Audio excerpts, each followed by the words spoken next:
Hello, everybody out there in podcast land. Thank you guys so much for tuning into the show. This episode of the podcast is brought to you by Lone Wolf Paintball. Lone Wolf Paintball is an online supplier that has been around for a very long time. They've actually been Michigan's premier paintball field and supplier since 1987. Now expanding into the online retail store, they are really trying to do their best to supply everything you need to the paintball community. They have it all. You get over to lonewolfpaintball.com. If you want Field 1, HK, GI, Dye, it doesn't matter. They got it. You can surf the website. You can check it out. They have what you need, guaranteed. And they also boast excellent customer service and same-day shipping. That's pretty badass. You could go to the website, order something, and it's going to be sent out that day. That's fantastic. That's amazing customer service. So again, guys, if you would like, you could head over to lonewolfpaintball.com. You could also check them out on YouTube and Instagram. Their Instagram is Lone Wolf PB, and their YouTube is Lone Wolf Paintball. And you can see and keep up to date with all their latest deals, their sales, their content. It's a lot of really fun stuff. Play the Game Podcast is excited to have them on board, and you guys should head over and become part of the community. All right. This episode is brought to you by G2 Paintball. G2 Paintball is back, and you guys should be incredibly excited. If you are in the area, in Arizona or anywhere on the West Coast, you want to make sure you do not miss this. Being in paintball shape is one of the most important things to being a top-level player. Not just a top-level pro, but a top-level player in any division. If you are trying to win tournaments, you want to be in the best physical condition possible. Paintball is so physically demanding. It requires so much of your physical ability, and G2 Paintball is designed to help you maximize that potential both on and off the field. G2 Paintball played a huge role in our World Cup win. It pays dividends to get out there and do these exercises, do these kinds of training. It is so difficult. It is very tough, but it is going to put you in position to win events, and that's what we're here to do. I teach this at all of my clinics. I always preach the importance of physical fitness in paintball ability. You can get all the way to the finals, but if you are only at 60% and a less talented, less skilled, less experienced team is at 90 or 100%, they are likely going to beat you. Do not let your physical ability be the reason you guys are not winning events. Get signed up for G2. If you guys are in the area, make sure you get active, get involved. It is owned and operated by Victor Gamboa and Rusty Glaze. You have players like Tyler Harmon, myself, Ryan Greenspan, all part of the entire G2 program. You guys can stay up to date with everything at g2paintball.com, and we hope to see you at an event very soon. This episode is brought to you by Transfuse. Transfuse is the only all-natural electrolyte drink that you guys need to have in your cabinets. We love this stuff. We've been using this for an entire season now. This stuff is amazing. I feel great when I drink Transfuse. I drink it every single day. I don't go a day without putting a packet of Transfuse in my water. It's very easy, very portable, easy to travel with, and delicious to drink, which means that you're going to love drinking it and you're going to drink more of it, which is going to be incredibly beneficial to your health. Has magnesium, potassium, sodium, which are all amazing for proper hydration. It has zinc, vitamin C, vitamin B, and choline. These things are incredible cognitive enhancers and immune boosting formulas that you don't want to miss out on, especially in times like this. I'm telling you, I drink Transfuse every single day. I love it. Tyler does as well. Anybody who has tried it has been just pouring with great feedback back to us. There's a reason that they're at all the NXL events, and a lot of the top teams and top professionals are using this product. Do not walk around dehydrated. I never realized how dehydrated I was, even when I was drinking all sorts of water. It's not enough. You need the proper nutrition. You need the right ingredients. Transfuse has done a great job of curating the perfect formula. Transfuse is absolutely spectacular, and for all of our listeners, there is a special deal for any Play the Game listener. If you head over to translabs.com, that's TRANZLABS.com, and use code PLAYTHEGAME at checkout, you will get 10% off. If you subscribe, which means they auto ship you your package every single month, whatever you want, whatever type, whatever flavor, whatever electrolyte formula you desire, they will give you an additional 11% off. So it becomes a 21% discount exclusively for all Play the Game listeners. Huge shout out, and we are incredibly thankful for our supporters. And if you guys would like to go support them, it's translabs.com. Use code PLAYTHEGAME. What's going on, PTG fam? Thank you guys so much for tuning into the show. This episode, we have none other than Colt 45, Colt Roberts of San Antonio X Factor. Colt has been a dominator in the professional league for so long. he brings a tremendous value to any team he plays on. And him and X Factor have been on a serious run in the pro division. They've been so consistent, super dynamic, one of the most fun teams to watch and follow. So getting to sit down with Colt and talk about his paintball life and all the things that he is interested in was really cool, really fun. So without further ado, we're going to hop in the show. See you in there. That was an insane inside move by Marcelo Margot. Great communication. And the crowd starts chanting Harmon. Great shot by all the guys. So Tyler Harmon saved that game. He came out with 2 wins. Marcelo Margot was on fire. All right, ladies and gentlemen, we're back on the show. My goodness, Colt, I'm so sorry, dude. For all the listeners, we just went through like a 5-minute intro, got into some great conversation, and I realized my mic wasn't working. I couldn't do that to you guys again. We've had episodes in the past where we just let it ride all the way through, and we know the quality's not as good. So Colt was fantastic enough to let us redo and get going again. But Colt, welcome to PTG, brother. Let's go, Colt. Yeah, for the record, it wasn't my choice to restart. He made me. So Yep, he made him. Me and T-Harm aren't pleased about it, but it is what it is. Tyler's supposed to be my helper and let me know when there's a little bit of audio issues on his end. I'm like, man, damn it! I texted him like 2 minutes in. Your mic sounds really good now. It sounds really good, dude. yeah. I texted him like 2 minutes in. I'm like, Ty, is my mic working? I don't think it's working. Yeah, shit. Colt, my brother, thank you so much for coming on PTG, man. It is such an honor to have you on the show, man. You've been in the game for a long time. I think we were talking prior to the show. You've been playing pro for about 16 years. So we're honored to have you on and pick your brain about the industry and the game and how we can make it the best we possibly can. Thank you for having me.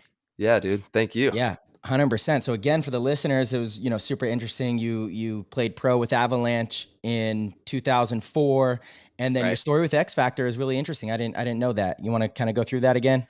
Yeah, sure. So I was playing with Texas Storm in kind of the amateur division, and then moved pro World Cup 2004 with Avalanche. And during that time, I was coaching a team called San Antonio. Well, not San Antonio X Factor. At the time, they were. And what was their name? Crisis Management, I believe, was the name of the team. Nice.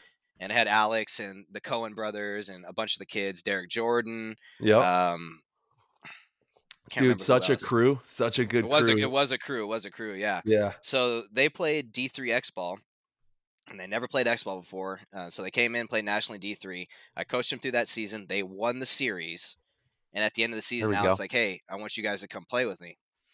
Or I want you to come play with us. And I was like, okay, but you got to bump 2 divisions because I was already ranked pro at the time. And so they bumped up. We played D1. We won the D1 series. And then at the end of that season, I told them, hey, it's time. We need to go pro. And they weren't ready. The guys didn't want to go. And so at that time, I parted ways, went and played with the Naughty Dogs for a few years. Yep. And then, back full circle, right? Come back. Shout out to the Naughty Dogs. I know it's crazy. Your story with X Factor is insane because you were there from the very beginning, essentially. Very beginning. And now full circle, you've been with the team for quite some time. How long have you been playing on X Factor now? Oh man. Oh, I don't even know if I can. I'd have to look at my APPA. I don't know. As long as I can remember. Franchise player, dude. I'm not going anywhere. Dude, that's awesome. And like shout Tom out Brady. That's it. Young Not Tom. Good. Not near as good. Bullshit. Not near as good. No. He's that's dude. I saw the video. You one just balling. as accurate. I saw you one balling, hip shooting out there. You didn't see my eyes closed and me just. That was like, no, honestly, and that was funny that they caught it because it does look sick as shit, right? But yeah, in all honesty, you don't know that hits. Yeah. Well, I didn't know it hits, and I didn't know the dude was there. Like I'm just flat out way overplaying. I'm like probing the field, and I'm like, oh shit! And then I just, one of those reactionary. Yeah. No clue. I was playing terrible there, but he's like, oh, that's so cool. I'm like, no, that really was me moving without knowledge, and that's not good. It turned out cool though. That makes it all the more sweet. Like to react like that and pull up, and honestly, that's one of the all-time greatest shots that I've ever seen. We've talked about it on enough shows too, and that's why slow motion for paintball is so clutch. Because it is. That is the coolest thing to see. And if we did more of it, you would see more shots, maybe not quite as skilled as that one. But those kind of shots do happen a lot, right? Where if we can capture that, find a way to capture that for, the webcast or Instagram, any of the social media, YouTube, I think people like that don't understand paintball can look at that and say, dude, that's sick. That's like totally badass. Yeah. Yeah. Oh, you don't like to watch full speed people shooting 12 balls a second in a still frame of them? You don't like that? Bro, we play 10 balls a second. Oh. Is that why you're shooting so many people on the break at World Cup? Dude, we refs don't watch this, right? Refs don't watch this, right? Oh, shit. We do. Bro. We do get refs that watch. Oh, yeah. We got Colt's everybody. on 12.5 still. Oh, shit, dude. I pull the gun out of the box, man. Whatever it's on. I don't know. It's on 12.5, I think. I'm shooting MCAP semi-auto, bro. There we go. About me. Dude, he's playing real-life video games out here. He's playing real-life video games. You know. But you know what I'm saying? It's like it's boring to watch a frame of a dude shooting his gun. We're definitely you don't understand what's going on. I personally, even if you do, like what is he shooting at? Yeah, I mean, I can piece together what he's shooting at when I watch the webcast, right? So the experienced eye, for me, it's entertaining. I do enjoy it. It's not fantastic. There's more angles that I wish we could capture. Of course, there's tons of improvement that we can discuss, and I guarantee you we'll get into that kind of conversation down the road here.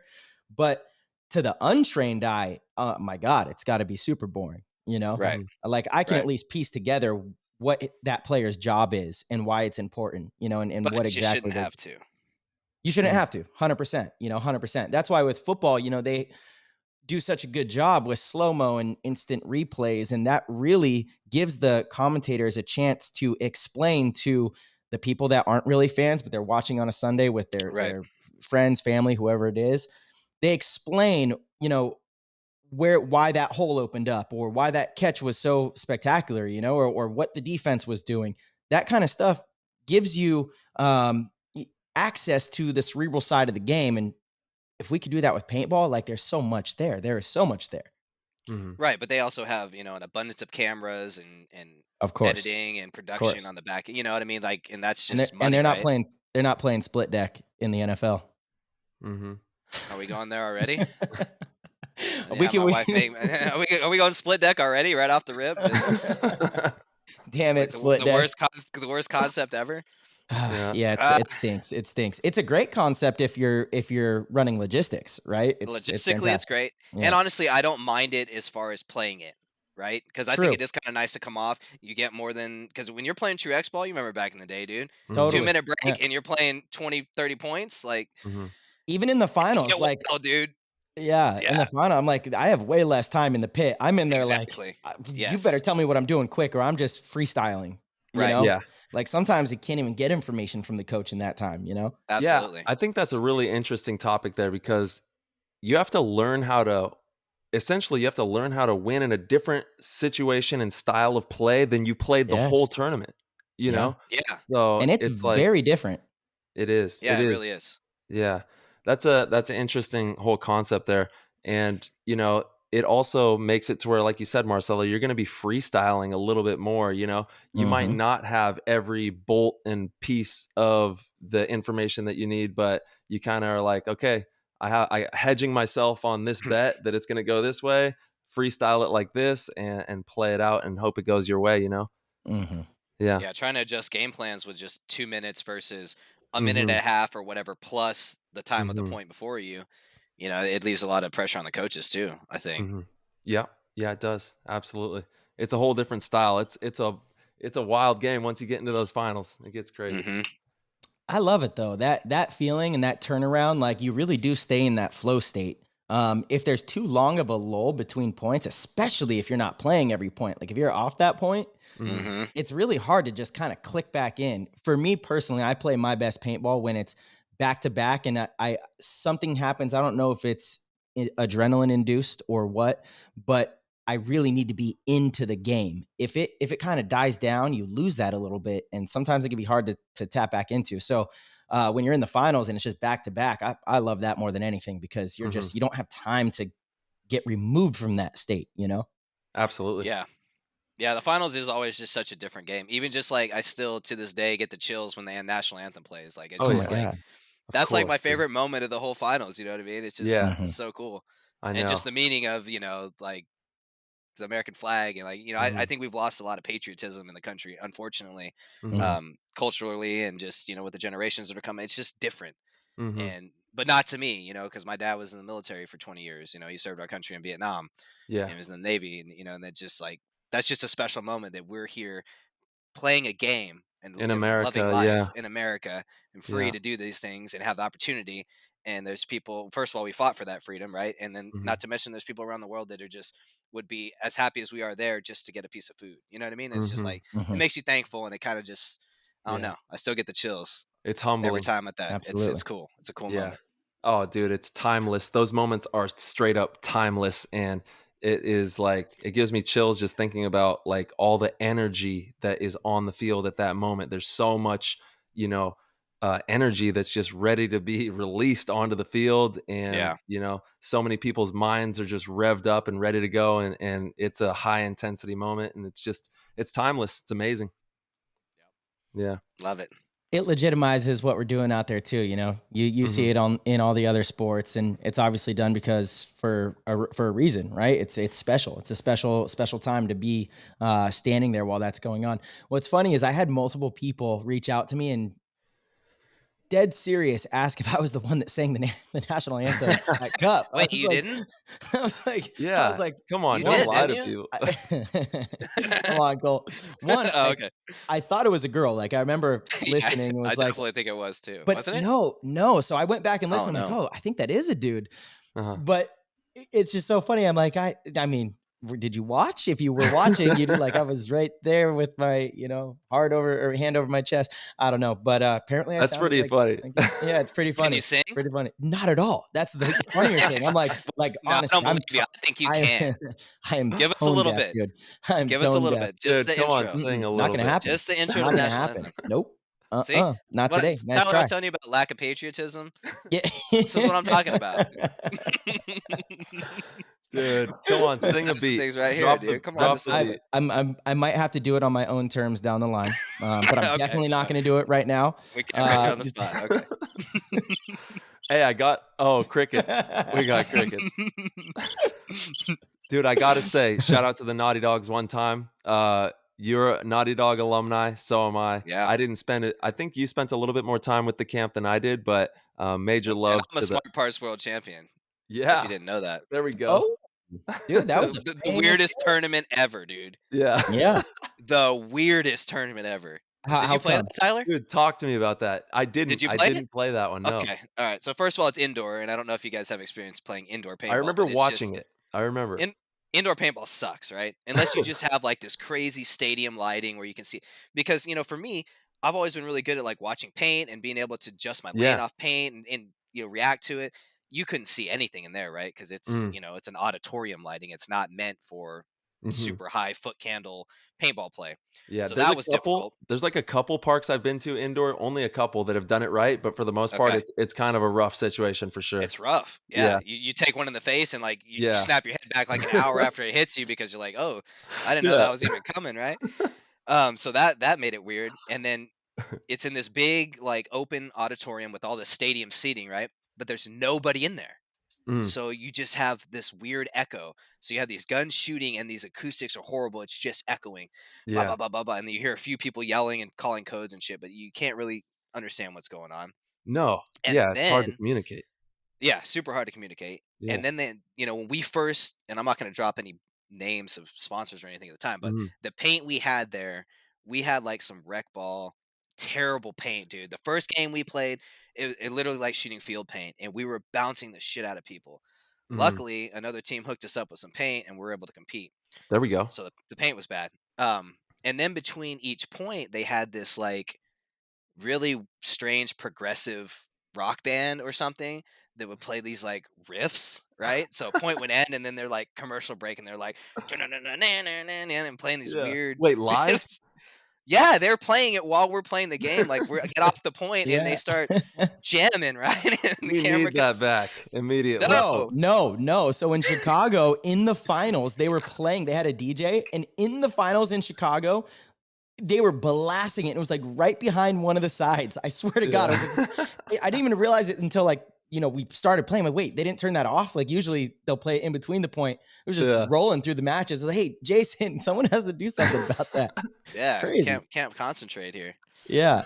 No. And then also, another weird thing about that tournament was the field didn't have the X because that was during the X Ball days. But whoever owned the X Ball copyright wouldn't allow them to use the X-shaped bunker on the field. So they had this weird like circular can formation that they set up that was really bizarre. What year What was else was this? weird about it? Oh man. It's got to be like 04, No, 05. it's later. It's It's later. maybe like 06, 07. okay. I think you're right. I Yeah, think it maybe is something right like there. that. Yeah. Yeah. But it was, I mean, obviously cool to win. You win a tournament that's on ESPN. That's That was a awesome. huge one. That was a huge It is. tournament. It's Yeah, really cool. But for it sure. was not fun to play, honestly. Yeah, it sounds like an experience inside there. Yeah, it was just really bizarre. It was the strangest tournament I've ever played. Was that the first time that no, paintball was on TV prior to that? Because I remember seeing like some Like old woods wild footage. days and stuff. Yeah, like Yeah, 10-man, like out in the woods with pallets and stuff. that's right. Yeah. Yeah. And I don't see any reason that paintball won't be on. It kind of is on TV now in a sense because the internet is TV. So paintball very well could be doing better than ever at this very moment, and we don't even know it. We have this misconception that it's got to be on TV or got to be doing this and that, but we're moving into new uncharted territories with the digital space that we're moving into, and as you can see, you got things like the metaverse rolling out with Facebook. You've got NFTs, you What got is digital. that? What's Uh-huh. metaverse? Is that like Ready Player One stuff?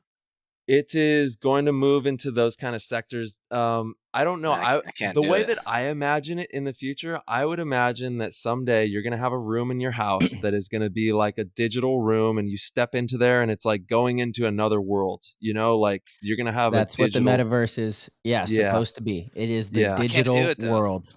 yeah. So you would That leave. intrigues me so much, but Mark Zuckerberg's a con man. I don't like him.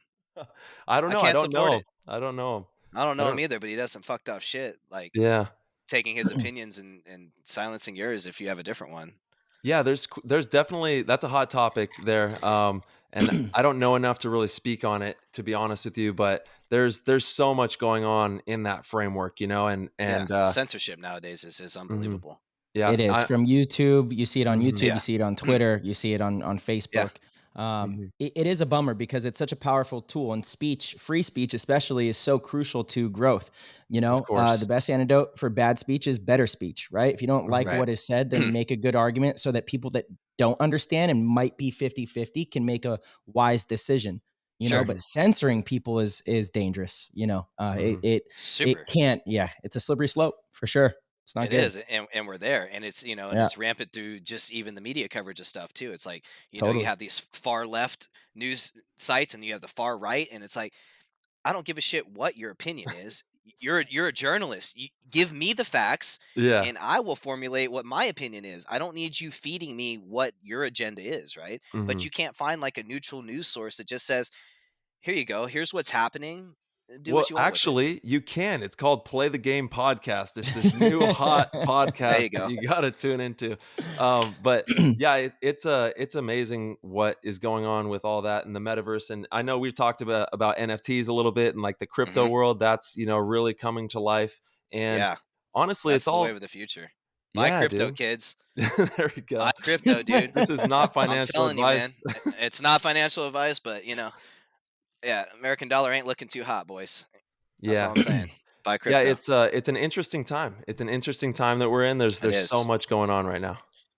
It's Yeah, wild. I agree Yeah. with you though, Colt. So much of the news is decorated with emotions and acting to persuade towards your Yeah. opinion or agenda. And that's not how it used to be.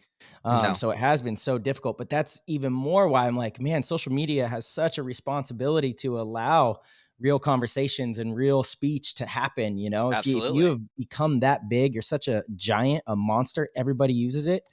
I mean, and granted, there is a fine line of like, you know, uh, I don't even know if I would call it hate speech, right? But if you are organizing a group to commit an act of Sure. terrorism, okay, that shouldn't be Not allowed. okay. No, you Yeah. can't do that, right? But disagreeing with people's, ideas and things of that nature is, man, let people work that out. There's Um, something that Tom McDonald said in one of his songs was there's a difference between hate speech and speech you hate. And like that yeah, totally resonated with me. And I was like, yeah, there is. There's a big Mhm. difference between hate speech and speech you hate, right? You don't have to, there's a difference between being hateful and hurtful towards things. And there's another thing for me, for my opinion, to differ from yours, right? Mhm. And and nowadays it's just so many people are divided, like, because they don't agree on something, and now all of a sudden you're no longer friends. Like, Yeah. no, I don't have to agree with you. We can talk about it, and we can probably both understand each other's side if we're willing to listen. But so many people nowadays are just not even willing to listen. Mm-hmm. It's just, you're either here or you're here.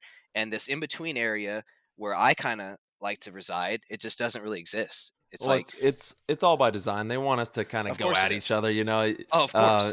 Oh, yeah. That's just the way it is. But what the world needs more than ever right now is a little bit of empathy and love and compassion for each other. We got to move through these Yeah, uncharted territories with an open heart and try to be understanding, like you said, because that's the only way that we're going to connect and move into higher aspects of whatever we're trying to accomplish as a people. sure. You know, we're all going to be in this together. We gotta fight for each other and really make it the best that we can. That's all there is to it. Totally. Right. But there is I a lack of believe empathy nowadays. Oh God, yeah, absolutely.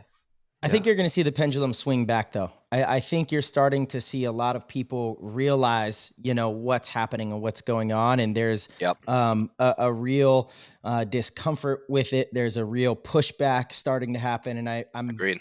Yeah. hopeful, I guess, and optimistic Mhm. that more truth and more honest conversations and empathy is going to be sought after. Mhm. Agree. Yep. It's just it's a shame that you have to go through these kinds of times, but man, I mean, there's just so many Yeah. directions things can go with technology. Like social media has been the most polarizing, crazy. I don't think like even Yeah. it's hard to even comprehend how it affects, the growth of an individual, from a young age, right? Oh, Hard to it is, but it's another so parent. visible. Yeah, it's another parent, Mhm. like It is, and it's also a smokescreen. Mhm. It's a way for you to hide, what you really are. You go talk to people now, you don't know how many awkward conversations I've had with people of the younger generation mhm, because they just don't know how to communicate with people. I mean, they Mm. can't even handwrite anymore. They don't teach cursive in school anymore. Like they can't even handwrite, right? Like mhm. everything's so digital and That's so okay though. impersonal. Why do you need to write in cursive? We don't need to do that anymore. Okay, so well, look at it this way: everything you own Dude, that's not physical, all your what if you have to currency. write a letter someday when like everything Exactly, crashes? You're like, dude. I gotta write a That's letter. all it takes, Gotta write man. a letter. I mean, think about it. If you Hey, you go gotta so know how to far, write. You gotta know how to write. But I'm saying Yeah. cursive. I said Yeah. cursive, Yeah. that's True. fine. right? That's fine. But even handwriting is not really like a thing as much anymore, right? Because it's all Totally. digital. Yeah. But And it's not to mention with definitely huge swag when you got the cursive. You know what I'm yeah, saying? dude. Really Like nice you're cursive. like, oh damn, look at that. That's And nice. you no longer have to write like cryptics because you can just write in cursive, and most of the generation can't read it anyway. So it's like you're writing a hidden message. You know what I mean? They're like, "What is this weird stuff?" Is No, but I that mean, true? They don't teach cursive in they school don't. anymore? No, absolutely Yeah, not. pretty sure they don't. No, Yeah. That's they don't. interesting. Huh. I wonder why. I wonder. Just Because there's no no need need for it. for it. You But the type everything. style, dude, it's such a cool style, But what are you gonna do? Honestly, what are you gonna do with it? I Write a could just click beautiful Sanskrit right in the yeah. top right of my I mean, you This is could, true. but what happens when an EMP pulse or some crazy shit happens and wipes Totally. out everything? Mhm. Mhm. Like written history is no longer written history; it's digital history, right? Mhm. Like Mhm. books are becoming a lot more rare. People are reading on a Kindle or on a Can't stand that. whatever else. Yeah, Yeah. you I just gotta can't get have a a real book. book, I Oh, can't do right? man. it. Yeah. But Yeah. eventually, that stuff's going to be a thing of the past, and then Mhm. that's how the Great Reset happens, right? So let's say 100%. we get so far in the future, we lose all of our written history because books are gone, everything's stored digitally. Put your Tinfoil tinfoil hat hats. on. There we Yep, go. We got into this quick, boys. yep. And then next thing you know, but I mean, think about it. One EMP pulse wipes out everything, and then what? All my 401k savings, all your bank Yeah. account, all your everything you own Mm. doesn't exist. Then Even your what do you do? crypto. All Your my Man, gold crypto's would be gone. good. the gold would be I don't good. own gold, Yeah, and I well, should. yeah, that's what I'm saying. Dude, Um, oh, Exactly. I got an important it- question while we have the tinfoil hats on. What do you think happened to Atlantis? What do I think happened to Atlantis? I Yeah. think Atlantis was an alien civilization Okay. that came and uh, gave culture to the humans on Earth and Dude. teach them and taught them the way of just culture. Probably taught religion. Probably taught the basic principles of being good people. And then we're out of here, bro. Heavy Good luck. if duty. They're probably aliens coming back now, and they're like, "What in the ever living hell are these people doing?" Because this has gone to hell in a handbasket. These people. uh, Dude, people are having fun, man. And people are playing paintball. That's what I love. Paintball is bigger than it's ever been right now. I feel like, at World Cup, I felt like the buzz was back and people are enjoying themselves, especially after the hard times that we went through in 2020. Hell It's yeah. nice to see people, and God bless everybody out there. Everybody stay safe with everything that's going on. But let's keep playing ball and having fun. That's what it's all about. It was nice to be back. Like Yeah. I've only played 2 events in the past year and a half or 2 years, but Yeah. World Cup was fun. I had a good time. Well, that's a pretty good deal that you had there. Come on back and play, World Cup finals. It's It amazing. wasn't fun when we played y'all the first game, dude. I was winded. Like all the way up into that, I was like, no, I'm good, man. Like I haven't really been working out or playing too much, and I was like, I'm a Yeah. little worried. But then I played the first 3 matches, and I was like, man, I feel great, dude. I feel good. And then we play you guys like a 17-point dude. grinder, That was and coach is like, can you turn? Can you turn? And I'm like, yeah. Yeah. Dude, I was like, man, I'm feeling it. I was hurting. And then we come back and have another banger the next day. It's wild. back to back bangers for sure. Yeah. I will say that first game was probably one of the best games I've ever seen and participated in, dude. ever. That was was sick. a legendary What game. a game, dude. Yeah, What a it game. was. It was. And thank God that we played a good game against you guys, Marcella, because I really was like, after that first match, I was like, tournament's over, dude. Mhm. Like the finals, there's not going to be another game like our game was. Mm. It's just not. Luckily, our game was pretty damn good. But Yeah. that Heat Dude, game, our It game was. was incredibly entertaining. Your Thank guys' God. game was crazy. Yeah. Another nail biter, another crazy For game, sure. God bless, man. Yeah, let's I talk hate you about right that. now, Marcelo. I don't want to talk about it. Let's dive I'm into not it. ready. I I'm want not to talk ready. about the Heat game. Okay. What do you want to let's- know? Oh yeah, I want to. Well, You the want to know first that one, the Tyler's super like a entertaining one? 2 and 3 on one god, and you just Dude. Yeah, literally no, I already don't know that. ever. I already know that. Jesus, dude, It's crazy. Oh, It's man. honestly fucking crazy. it's stupid. Like, yeah, it's I crazy get how lucky, dude. consistent. Most of it's just luck out there. I'm Oh, not gonna come lie. on! No, You got shut up, aimbot dude. or something. You got wall hacks. He's got out an there or aimbot something. for sure. He does have an aimbot.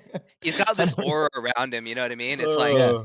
you just can't shoot him. Yeah. It's And just his like an family from aura. Atlantis. Yeah, it's It them. is. I'm not gonna lie. It is. I knew it. It is. Why do you think he's asking? He's trying to see who knows about it. knows? He asked me. I'm like, yeah, I don't know shit about Atlantis, dude. Don't worry about me. Just leave me Was I alone. close, You're Tyler? good. Was know, I close? I don't know what's going on. I have no clue. The only He thing hasn't I talked know to is the family I in a just couple don't years. know. Yeah, Mhm. I'm clueless. I really don't Yeah. know. Yeah, no, Tyler is yeah. You're Oh, playing man. really good, dude. Like, Thanks, super Bubba. impressive player to watch. Dude, 100%. we're all having fun, man. I love this game with all my heart and soul and fiber. It's like it's really become something else. This is like my 20th year pro, and I'm more in love with it than I ever have been. And it's such a tough thing to navigate because you want to be the best in every moment. You want to win tournaments, but as we both know sitting here, that doesn't happen, more times than not. Marcelo's on a back-to-back slaughter Yeah, fest. he's on a heater right now. Yeah. And Never leave on a heater. that's it. That's it. Never leave on a heater. But it's, it's something that you have to continually be reinventing yourself and continually digging deeper, because Yeah. it's never ending, the process. Well, paintball is such a finicky sport anyway, right? Yeah. Like, I mean, because you look at like if I went out and played one-on-one against Michael Jordan, I would not score a point, right? Like just realistically, I wouldn't score a point. But you take somebody who is a amateur level paintball player and you play him one-on-one at paintball, there's a very real possibility that if you play enough points, they're going to shoot you a few times. For sure. Like, it's just going to happen because there's a randomness Mhm. in the game. And so to compete at the highest level with the best players with this element of randomness in there, Yeah. on top Real- of human randomness and player randomness, and still just produce all the way through an event is a very difficult thing to do. Mhm. Real quick though, define amateur player. I mean, I think if you picked up somebody that casually played paintball, rec ball for a few years, like as much as you play basketball in your life, right? You're not a college level basketball player, but you've played pickup games all your life. Mhm. You know what I mean? Somebody like that, you know how to play basketball. You're not a pro or a collegiate level athlete. I think Marsh you're would get a point athletic- on him, dude. Marsh is You think pretty he No, could good. score? there's no way. Fuck no. There's no way. No, there's no way. There's no way. Unless he Well, that's got what I'm saying. lazy for a second and like let me shoot a deep three. But no, Right. hell no. I don't think I. Right. But I think my skill level to a pro NBA player, if you took that and translated it to paintball, I I don't know, dude. Like I've played a ton of one-on-ones in clinics with some of the newer players. And man, I don't know that they could get a point. Like if you're really trying and you're playing, 30, 40 points. Yeah. I don't know. I don't know. You don't think that you just take a bad snapshot and come out when the dude's got paint in the air? I mean, that shit happens, dude. It happens. Yeah. It happens when they're a little more experienced, but I guess that it's hard to argue the threshold. You're probably right. Okay, so well then let's go even a little bit better. A D5 player, someone that's a semi-competitive player, could theoretically shoot you in a one-on-one. Yeah. Right? Oh yeah. For sure. Okay. Yeah. So a guy that plays a men's beer league in basketball is not going to score on fucking LeBron James. Right. That's all I'm saying. So I'm just saying that there's an element into paintball that even though your skill far exceeds what you're playing against, there are undeterminate things that you cannot control, such as a ball flying through the air that's not perfectly straight, that's not, you know what I mean? Like there's elements in there that are randomized. There's a major size issue there too, though, right? With basketball, like Jordan towers over me, so to score a ball, on him, I think if I was the same size, I think I would maybe be able to get a point off. Okay, John Stockton. You think you score on John Stockton? No way, dude. John Stockton. No way, dude. He'd wear you out, and he's like 5'10". I don't know. Same size. Okay. I'm pretty quick on this. Let me put how many tries do I get? Just I want you, point? Dude, I was playing basketball at LA Fitness today. I couldn't fucking miss. All right, let me put it to you this way. Let me in their mid-40s had no chance. I'm gonna go ahead and seal the deal for you. Okay, there's this guy. His name's Brian Scalabrine. Scalabrini. Yeah. Okay. Played on the Celtics for a million years. Rode the bench. Not a good player as NBA standards, right?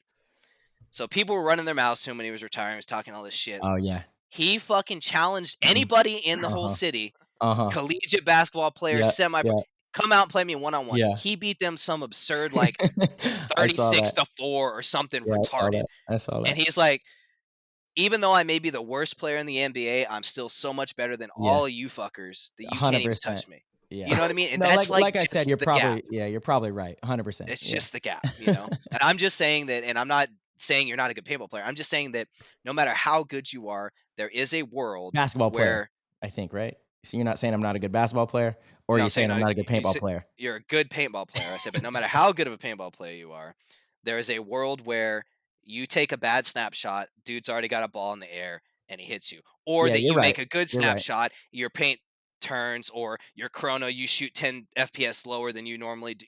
Like, there's just forces shit in there. Consistent. Exactly.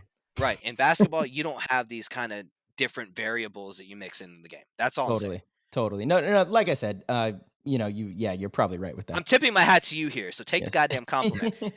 You guys likewise solid straight through the whole tournament so well, to the point that how many pro teams have won an NXL tournament in the past 10 years? Do you know the answer to that? 6. I think it's 6. How many pro teams have competed in NXL tournaments in the past 10 years? I mean, you could throw a number at it and say 30. Right. Yeah, maybe 40? 25. Okay. 30. And only 6 teams. Are we counting 7-man? But only 6 teams out of all this whole field have won a tournament? That's crazy. Yeah, I could be wrong on that number, but it's close. It's close to that. Yeah, it is. Sure. It's so you not got big... what? Dynasty, Heat, X Factor, Impact, Infamous, Russian Legion, Art Chaos. So I guess that was the variable. So that's 7. Russian Legion. And, I mean, it counts. It's a different team, different organization. It's because you could. Right. Yeah. Okay, 7. 7. Did you say damage? I didn't. Damn it. I don't remember last time. Damage won an event. Yeah, they won 2013, 2012. Yeah. Okay. They went on a little run too, I think. So if we're going that far back, then we got to add in a whole bunch of teams, right? Because we have 20 pro teams right now. Well, 13 is only 8 years ago. Okay, say the past 20 years then. That opens it up. And then are we including 7-man? No, just NXL. NXL. I guess what I'm trying to get at is that. Oh, Iron Man also won last year. Iron Man also won last year. Iron Man did win, but very few teams, like less than half the teams, have ever won a pro tournament in recent history. Totally, for sure. Yeah, that's insane. I mean, yeah, that's crazy. It's hard to win a pro tournament. Very hard. Yeah, you have guys like us, that have been doing it for a long time and aren't going anywhere. It's hard to. We talked about this before the show. Like, when we came into the league, we were pushing the older guys out. That was the goal. That was the talk, right? You know, the Billy Saranskis, the legends of their era. The game had changed so much that it was very apparent that the young kids were finding a new way to do this, right? And Dynasty kind of spearheaded that. They were the first like young athletic team to come in and change the way the game was played. And we're not seeing that as much now. Granted, there's a ton of individual young talented players that I see coming up, and I do think in the next like 5 years we're gonna really see it. But right now we're not really getting pushed out. And so it's hard to compete with the experience in those 6-7 teams that we're talking about, right? Because the years of experience, the situations that the players have seen and been through, the moments, you can't buy that. You know, you can't replicate it. You can't imitate it. You know, it just takes time behind the gun. So it's tough. It's really tough. So you think that there's a lot more weight on the mental aspect of the game than the physical aspect of the game? Absolutely. What percentage? What percentage would you say? But to be honest, I feel that way about any sport, actually. I think it goes way unnoticed, like the actual intellect it takes in basketball to read a defense and to understand how to get to your spot and understand how to get a rebound. It's not just because you can jump high, it's because you read where that ball is going to bounce to. You know, in football, the same thing, like seeing where pockets are going to be so you can get open, or reading the quarterback. There's experience that I don't think gets enough of the recognition. Now in paintball, it's even more true because no matter how fast you are, you can't outrun a paintball, right? So it's even more true. And so what percentage? That's a tough one. People used to say like 90% mental, 10% physical. I don't agree with that. I think physical aspect is pretty big, but I think it's like 60-40. Yeah, or like 70-30, 60-40. Yeah, 70-30 maybe. Yeah. You know, you look at someone like Mouse, who obviously is a dominator on the field and has been for a long time. His athleticism absolutely helps him, you know, because the decisions he makes, he can close in and do it so much better and quicker than, you know, almost any of his peers. But you don't have to have that kind of speed to be that, you know, that good, that talented and make the right decisions, because it's a game about decisions, right? That's right. Yeah. It's funny. Was it on a show, Tyler, that we were just talking about this? I don't remember where we were talking about it, but definitely the percentage like came in, and I was like, I don't know how I would. Yeah. Oh, it was in the GOAT meeting last night. That's where it was. We were talking about the mental aspect of it. Shout out to the GOAT Squad. Shout out to the GOAT Squad. Let's go. Let's GOAT Squad. I don't know what this is. It's our amazing Discord family that we have with our chat. Oh, the Discord that I'm a part of that I no longer have permissions to. Actually, we're in the process right now. Yeah, we're in the process of upgrading your permissions. We're giving all the pro players that want to come in and hang out access to the PTG players chat, the gear channel. We want you guys, I mean, dude, we're thankful for you guys to be in there, to be honest. Everyone that's involved is so excited to talk to you guys. So when you guys have come in and interacted in the pro player hangout, which by the way, Colt, thank you so much. Yeah, I mean, thank you, dude. Before even coming on the show, you were in there interacting and just, it's just a testament to the type of person you are, man. You're fucking dynamite. Paintball nerd. No, I get it. Paintball nerd. Yeah, dude. You know, I love it. I love it. Like you enjoy talking about paintball, which is why you're so fucking good too. You know, because you truly love it. You enjoy it. That's right. But we're in the process of giving you guys more access is the bottom line. That's right. We've actually been working on it today. That's probably why it is like that. Stevie, young Stevie, you messed up. Shout out to young Stevie. Young Stevie in the building. Permissions. So can you please get it right? Otherwise, you know, I don't know. We might have to call somebody else up. No way. The channel I can type in is PV Media, and so I typed in #blacklisted. Dude, that's legendary. I'm screenshotting that. The GOATs are like the most elite tier. They have their own separate little room and all that stuff. And they actually had a 10-man team at World Cup, which was really sweet. How'd they do? Yeah. Not very good. I think they went 1-7, but they had a ton of fun. They had a ton of fun, man. They won. They're winners then. Yes, exactly. They had a blast, and some of them actually flew to Cup just to play the 10-man, which was really cool. That's super the cool. community got together, and we love that. Dude. I saw them organizing amazing. that. Yeah, I did catch a little peek of that. That is cool, dude. Yeah, I really like what you guys are doing, and like, so I kind of weaseled my way into getting on this show, like, by design. Cause I was like, man, these guys got a good thing going. I want to be part of it. Man. You're honorary for life. Honorary. Yeah. And then I just like, and I don't, I'll be honest, I am a paintball nerd as far as like talking individually to people, but I don't watch podcast or listen to podcasts. I Yeah. don't, unless it involves somebody I personally know and play with. I probably have not watched it. So I actually listened to Archie's on yours, Yeah. and I was like, it's really, really entertaining. It's actually really well done. And that's when I like kind of got excited about it. I was like, man, this is pretty Dude. cool. So Awesome. testament to you guys. Good job from Thank somebody you. that Thank you. doesn't watch these things. Yeah. Thank you, man. Very, very good and entertaining content for sure. You We're know, having I fun. really think, I think it really comes from like we genuinely enjoy it. Like when we've never Sure. been able to sit down with you and have as long as this conversation is probably going to go, like, you know, and so these are our peers that when we're at events, it's competitive and you don't Right. really get to hang out in this capacity. But on the show, we get to take those hats off and be fans, be friends, you know, and Yep. and almost everyone we've had on, like we've looked up to in some capacity, you know, at one point or another. And so Can I it's a still be mad badass at you for experience, beating man. us at a cup? Absolutely. Of course, Okay, dude. I am mad at you. I would lose some respect if you weren't. Yeah. Yeah. I still Damn. thinking back to the 2-on-2 that me and Rainey almost pulled back on you guys. Yeah. I missed my shot on you in the Mm. Dorito. Yes. I I remember thought I that. shot you. Did you cheat me?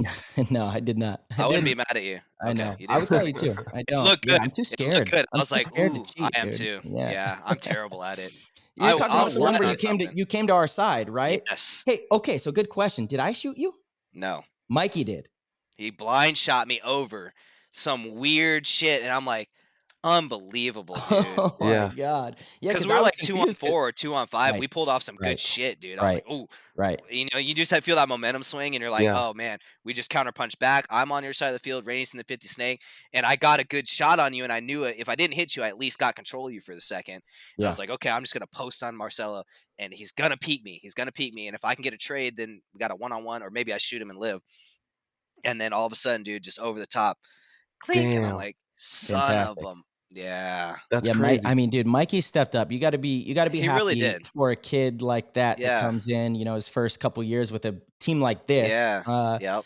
To step into that role, man, it's cool to see. I'm a fan of seeing it on your guys' team, seeing Jesse really evolve into the Yeah. player he has, you know, and actually some of the guys you brought into Chicago, they fucking played lights Yeah, out. they Like did play good. dude, it's good to see. It's good to see. I'm a fan of the younger players. I mean, I consider anyone who's whether they're 35 or 28, I consider them New to the younger pro if they're league. new to the game, right? Yeah. For whatever reason. But I like that. Just like we were talking about, we want people to come in and push this thing forward when we're gone. So For sure. yeah, it's good to see. No, Yeah, Anthony. What's cool about Anthony Bowles, that one of the kids you're Mhm. talking about, and played really good. I actually coached him. I coached him Oh wow. for years, and just to see like someone that I actually had like a huge coaching role in, because I've coached a lot of other people that may have played higher level, but like to see somebody I coached a lot make it into the pro and play on my team, super cool. Like that's almost more rewarding.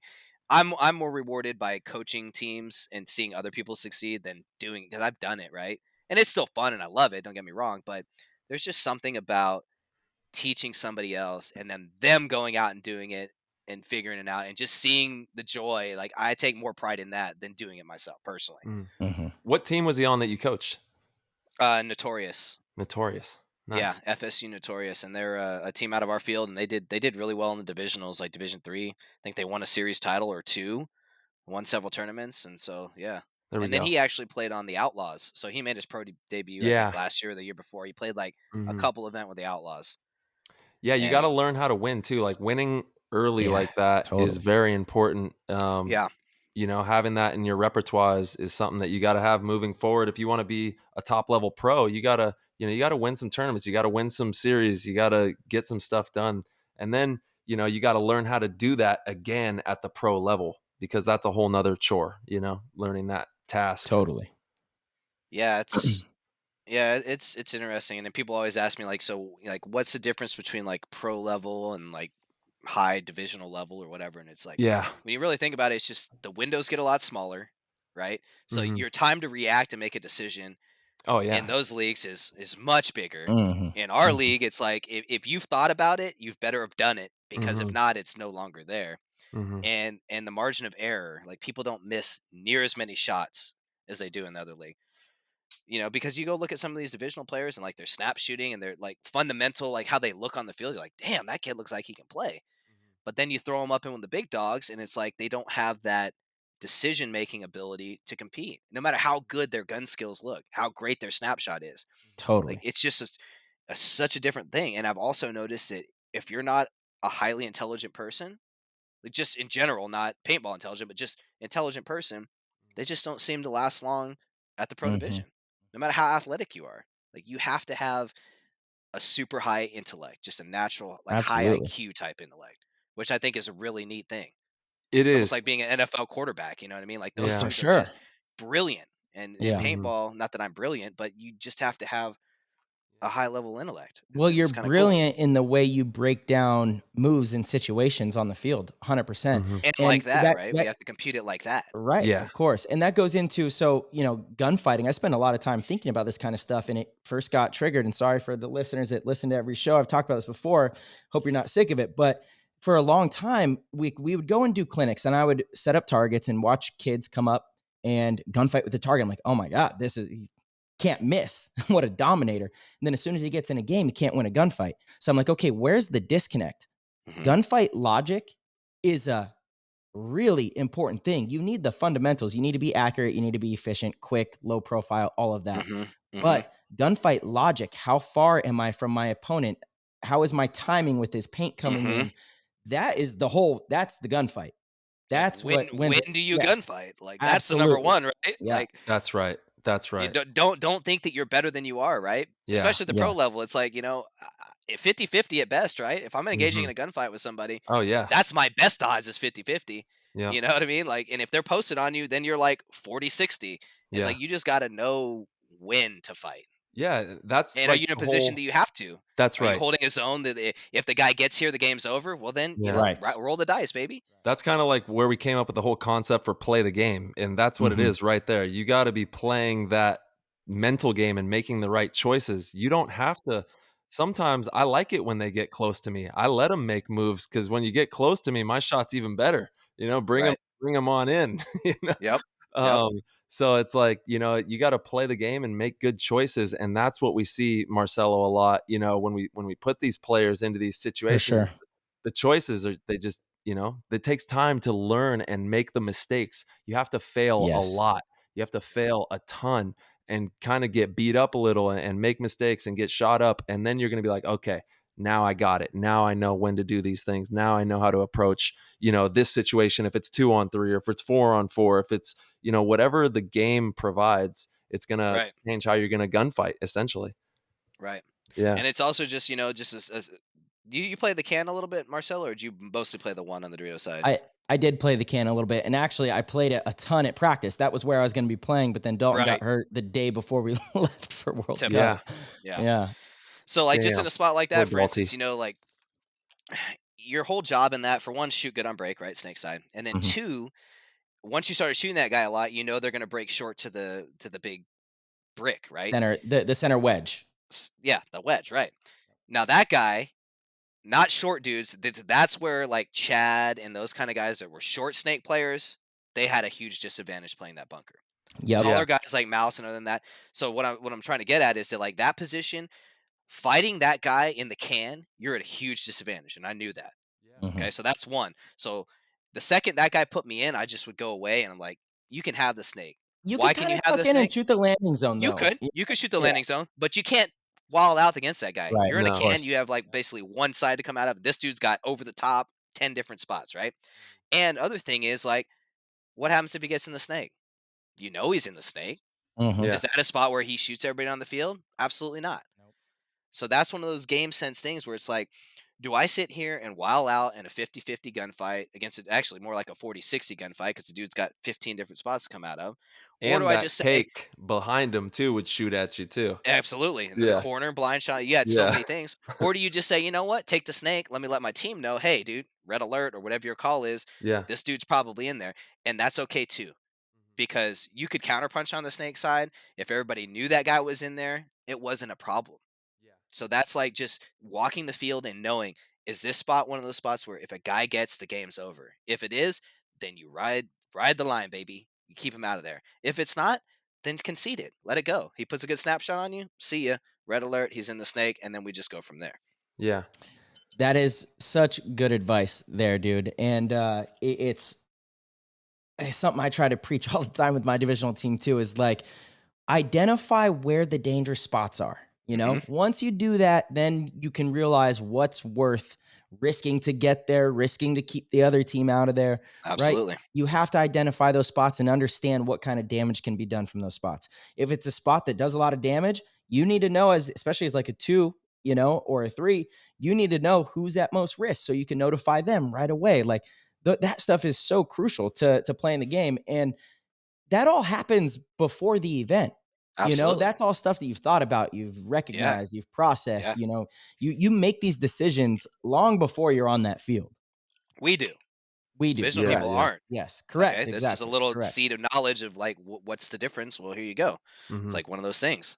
Just knowing when to play the game, right? That's right. Mhm. When And not to play the game. there's a lot that goes into that. Is a lot of conversations. I know that you on X Factor have tons of conversations about this kind of stuff. I know Dynasty does, Heat does, Impact does, you know, and the list goes on of the top teams that have these really in-depth conversations about if this, then that, like Marcelo always says, and just breaking down situations so that when you meet a moment, you're not meeting it for the first time. You know, Right. you're able to navigate it with some awareness on how we're going to Sure. do this together, you know? Yeah. Less Yeah, you have to think about, the better. The more totally. reactionary things you can train yourself to do, Mhm. that's more time to logically break down how you're going to win the game, Yeah. more so as how am I not going to lose the game.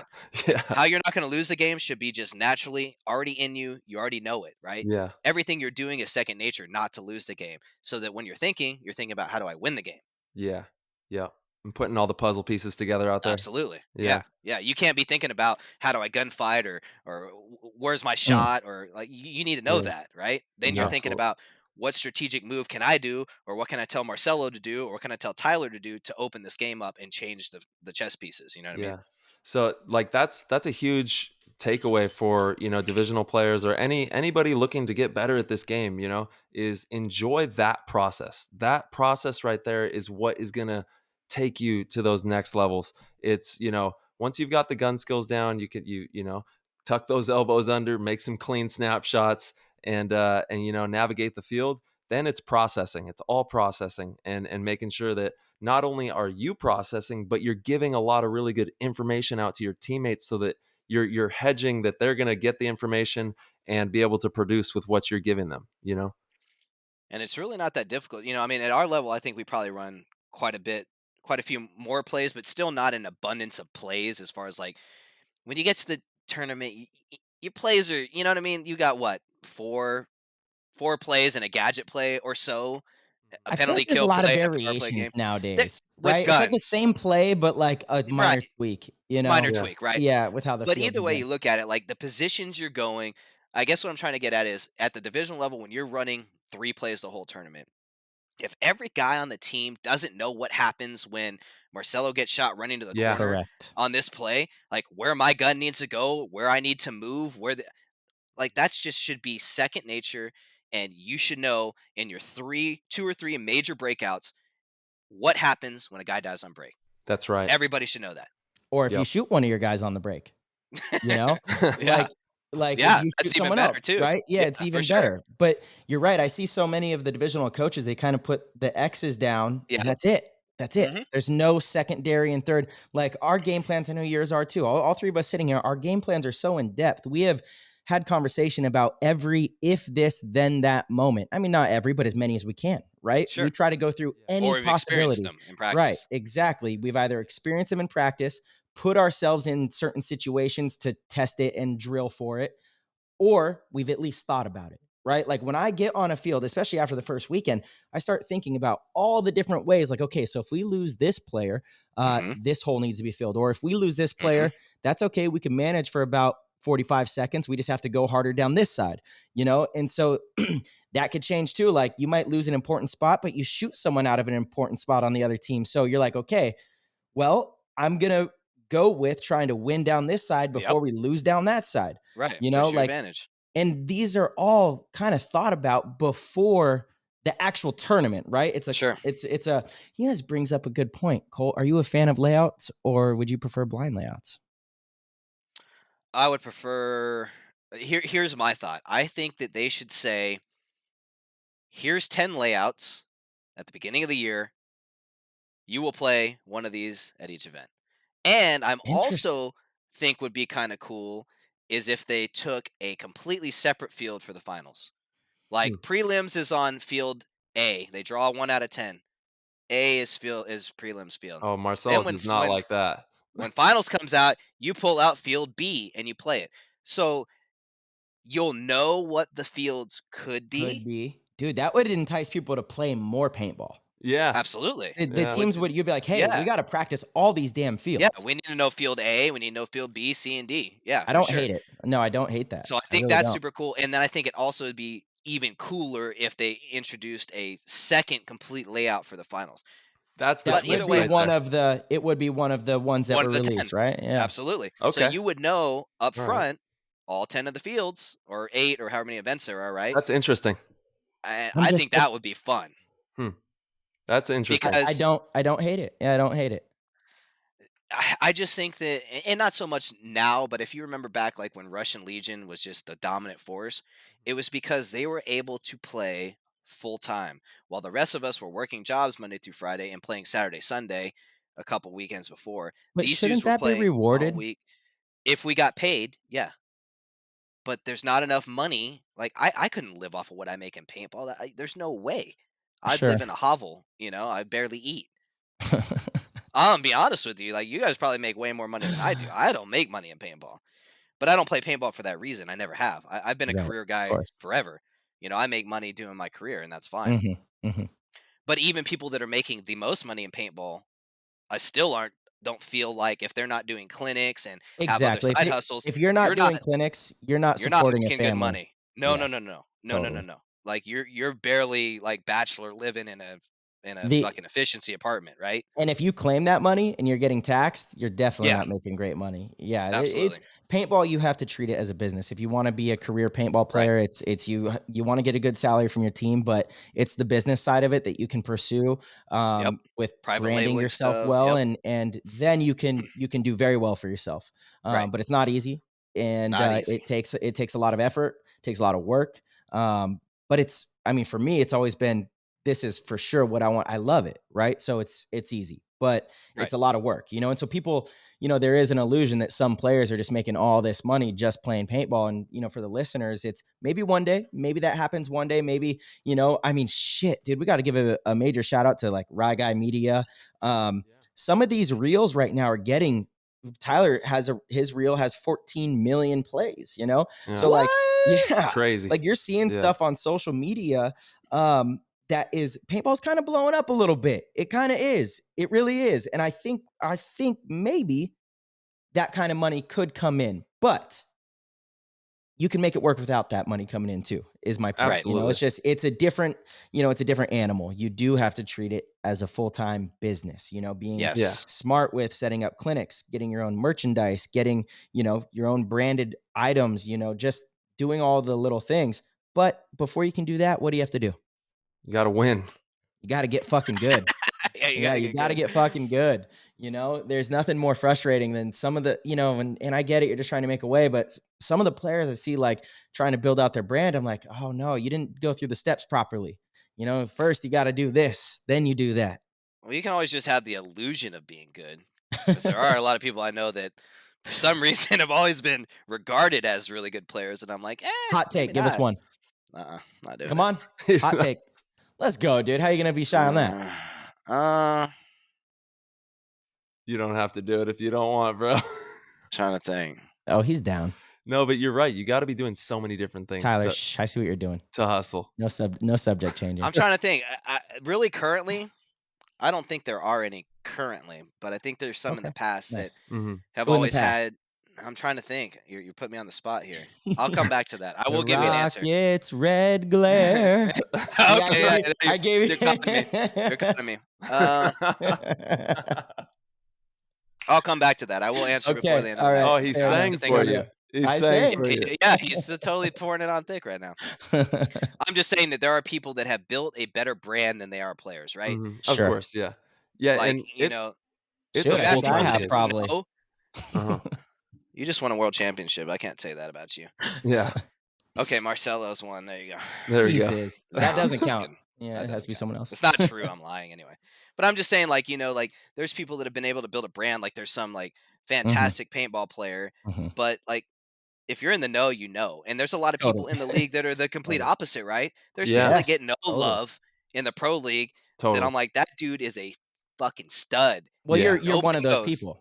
You're one of those people I'm not saying me, but thank you. You are though. Well, you are one of because I don't mean, promote I've never yourself. promoted myself. No, I don't care about that, dude. I Yeah. play because right.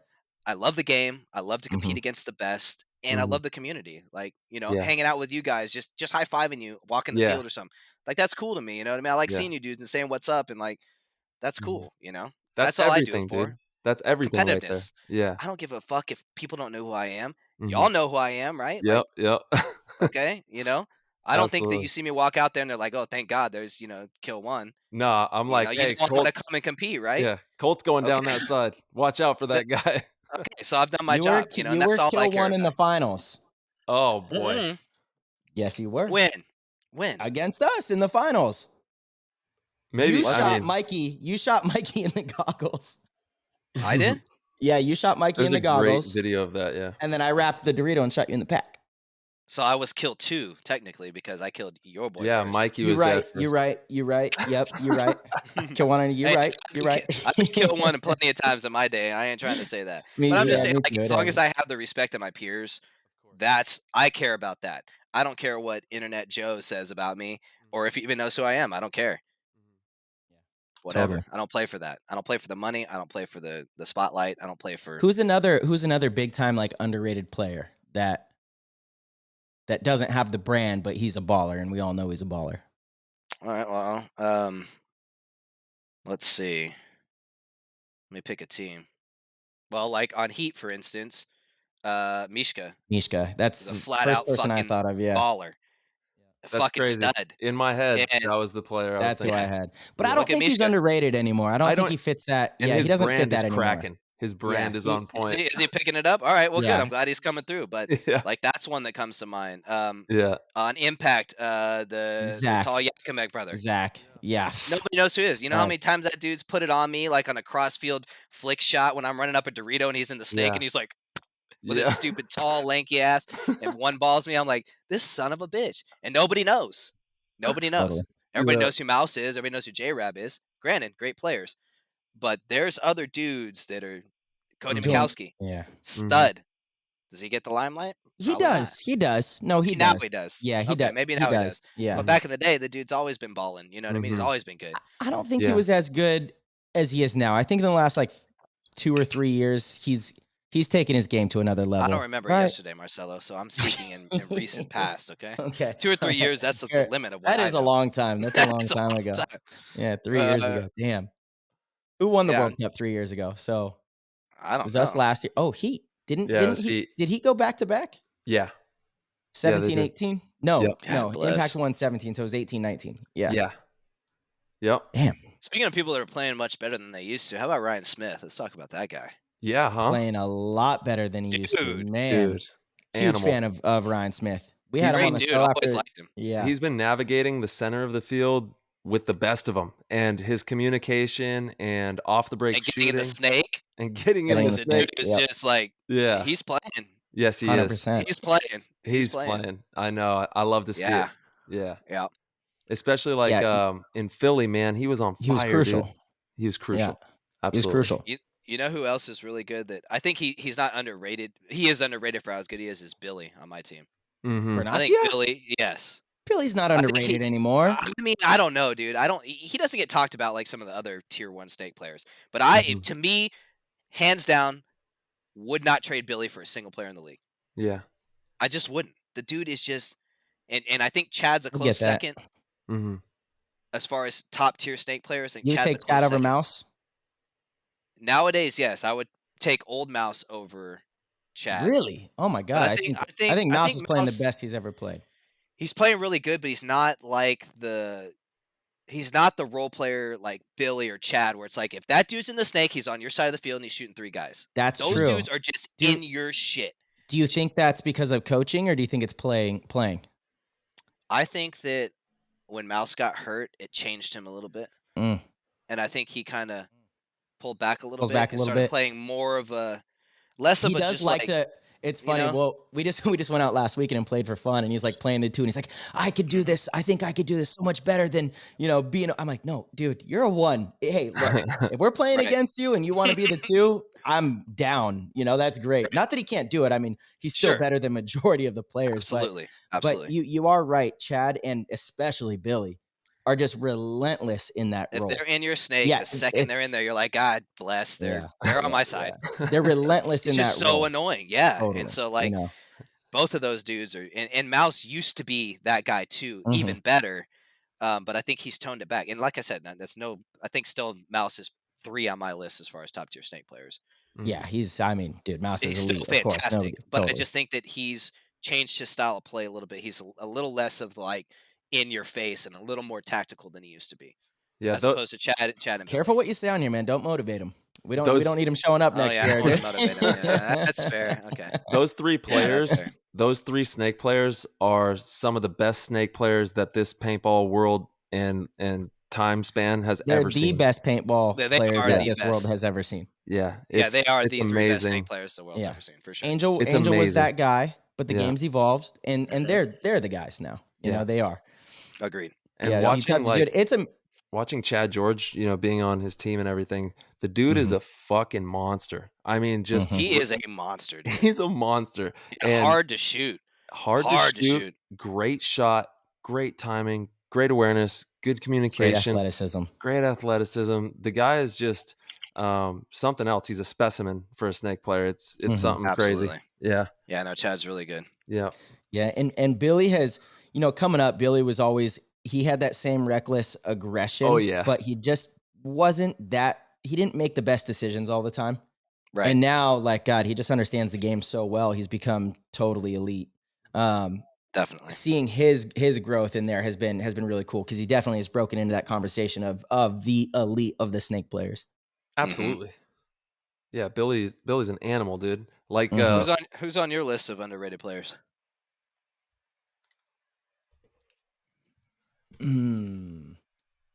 Callie. Yeah, Callie is role player. Super underrated. Yeah. He pulls off so many games for Infamous. Yeah. Super He's underrated. Just always alive, always doing his job. Yeah. 100%. I think Kirill is also underrated. Oh, even though even though he gets his praise, he is he is so good. So Kirill good. Is so good. And he's kind of the brain behind, he's the on-field coach kind of guy that also develops the other players beyond just what he's able to do. Absolutely. Yeah, I'll agree with you on that. Kirill is super nasty. I mean, he's like, I think Yosh Yosh gets a lot of credibility, but rightfully so. But Yosh also, I think, sometimes gets looked over in the amount he of 100% does. Dude, the things that he does on the field. Oh yeah, to help his teammates, not for his own shine. No. He helps people around him play better. I think it's fucking crazy. Yeah. I don't know that gets highlighted the way it should. Yeah, I think Rainey's like that too. Yosh and Rainey are kind of similar. Rainey's a little more loudmouth and like in your face, but they're both like playing for you. They're not playing for themselves, right? They want you to succeed. Rainey's a slut. He's that too, but I said he's a stud. Rainey is really good. He is. He's just grimy. He's like one of those like. He's a grimy paintball player, right? Yeah, like he is. Just, you throw him in the mix, and he's gonna do some nasty shit, and something's gonna happen, right? Good, bad, or indifferent. Actually, me and Rainey are a part of the very first paintball NFT moment, which is pretty cool. That's awesome. So yeah, the moment where Rainey overshoots me, and then and then I charge at him or whatever. And how dare you? Yeah, we're having fun, man. We're having some fun. Well, people don't know, but we were giving it to each other that whole game. Like there was something behind that, right? Did you owe him, or did somebody owe somebody? I don't know. I think I do owe him. I feel like Randy said something somebody owed him, and he's like, "It's on because they owe me," and he knew it was coming. No. Like he was blacklisted for something. Like he had overshot somebody, or he had scummed somebody, or he had mentioned something like it's going to be on this game because, because when you got it coming to you, right? Yeah. I honestly I don't know any details on that, but it doesn't sound far off. Okay. But it's it's so funny. It's like not something that enters my mind before a game. Like, oh, I'm gonna get it back. Like, I dish it. But you don't play that mental warfare. That's Rainey's shit. No, but He's a mental warfare. Yeah, but I mean, I guess like, so does it work? Because when people overshoot me in that match, I might remember, but you move on to the next game or the next event. Did it work against Mouse when he headbutted him and got suspended for a game? Yeah, I mean, it works against 100%. I know. Yeah, I'm just saying, I'm not Mouse. I can keep my cool a little bit better there, and I know like. Hey, Mouse shouldn't have been suspended for a game for that either. That was lame. It was like not really a headbutt. If it was a real headbutt, I agree. Colt, so if he's honestly, do you think he should have been suspended for a game? Don't ask me, dude. I'm fucking old, man. I don't care, dude. Like, you throw down a little bit. Like, I'm for the hockey rules. Like, set the guns down, pull the mask off. You go for it for a second, then shake hands and move on. I'm old school, dude. Like, I don't. I've gotten fights with my best friends when I was a kid. I'm cool with it. The way it should be to keep things professional is you should not make contact out there. We got to keep it professional. So I would have sat him the rest of that match, but to sit him, to suspend him for the next game, I think it was an overstep. But it was also we got to make a statement, Yeah. Set a precedent, right? Totally. Yeah. So like I get it, and I mean Rainey definitely won that battle, of mental warfare. Right. And he does it a lot. He does it a lot. It is something he's very good at. He loves it. He knows he's good at it. That's why when he left Impact, I don't think enough people understood. I sure did. I said X Factor is going to be really, really good. This is the boost that is going to fucking make them even more dangerous. And it's going to hurt Impact a lot. And it did. Yeah. I really think it hurt Impact a lot.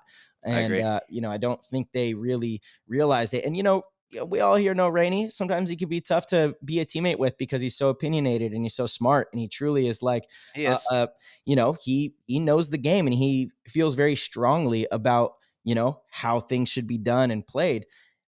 But we got all oil and water on our team. Oil and water, Archie and Rainey, dude. We got the fucking duo, baby. Totally. Yeah. So I mean, it could be tough, right? Yeah. But if you can make it work, yes, it's nice. Then you win a couple events back to back, like you guys did. Oh, Brandon Cornell. That's another underrated player to me. Is he though? Is he underrated? I think so. I mean, he's incredibly good. I think. Yeah, you know what? He is underrated because even though he gets praise, it's definitely not enough praise. I don't ever hear his name out of anybody's mouth, but he's good. He's a stud. He's one of the best players on Impact, in my opinion. Right. Agreed. Yeah, he's elite for sure. Yeah. Yeah. Little B is the man, dude. Watching even JC is really good too. I think he gets probably more credit. Yeah, but he's good. Who would you take, JC or Lil B? On my team? Yeah, Brandon. Yeah, I think so too. JC's nasty. He's a savage. He is nasty. But I think too many personalities on our team, dude. We couldn't have a JC. No for way. Sure. JC's so fucking good, dude. He's so fucking good. He is really fucking good. I think with Brandon though, younger, and I don't think Brandon's done evolving. JC might be, at to where he's going to be. He's going to get a little bit better over the years. That's just how experience works. But I think Little B still has like a whole nother level that he could tap into. And he's calm and he'll just kind of meld in the background of our team. He's a great dude. Yeah. JC would butt heads with Rainey and with Archie and maybe me if he got on my bad side. I don't know, but that's not always a bad thing though. I mean, that's how dynasties run, and it's frustrating, and sometimes it really sucks when we're trying to come up with just one game plan or how to play a certain team. But I do think more often than not, you come to maybe the best possible solution, because you have so many different perspectives and minds on something. I think that's true. Can hurt you if you can accept it. Yes, exactly. I feel like there's some people that they will just fight till the death, even if there's 9 people on the team saying no, this other way is better. It's like, well, I'm just gonna. They almost will it to be wrong, right? Like they don't buy into it, so they just do it wrong, and they're like, "Oh, my idea was better," oh, it didn't work. My idea was better. It's like, no, motherfucker, you didn't do what you were supposed to do. Like that's why it didn't work. Okay. What you just said was the most important part. Most of the time, as long as everyone kind of knows what they're talking about, most of the time either one will work, but everyone has to buy in. Absolutely, everyone has to buy in. I do think there's obviously some that have a higher percentage of working this or that, but often it's if people buy into what's going on, that's the most important thing. Right, like a mediocre game plan perfectly executed is better than a perfect game plan mediocrely executed. Totally. You know what I mean? It just is what it is. Mm-hmm. Yeah, you got to sign up. Yeah, it was funny. When I went and played the European event with Impact, And it's different because I've been playing with the X Factor for so long. I don't know how other coaches coach. I've just been used to Ryan this whole time, so it's kind of cool to see. And so like we're going into the finals, or we're having our meeting like the night before the next day, the finals, and Dave's like, "So what are y'all thinking? Base play?" And everybody's like, "Yeah." And it's like we literally ran the base play the whole event. Like it was just working, right? And it didn't matter that maybe there was something more fancy or cooler or whatever. It's like we got it down to such a science that it worked 90% of the time. And it's like we just ran that shit over and over and over and over and over and over and over again. Won a tournament on it. Yeah.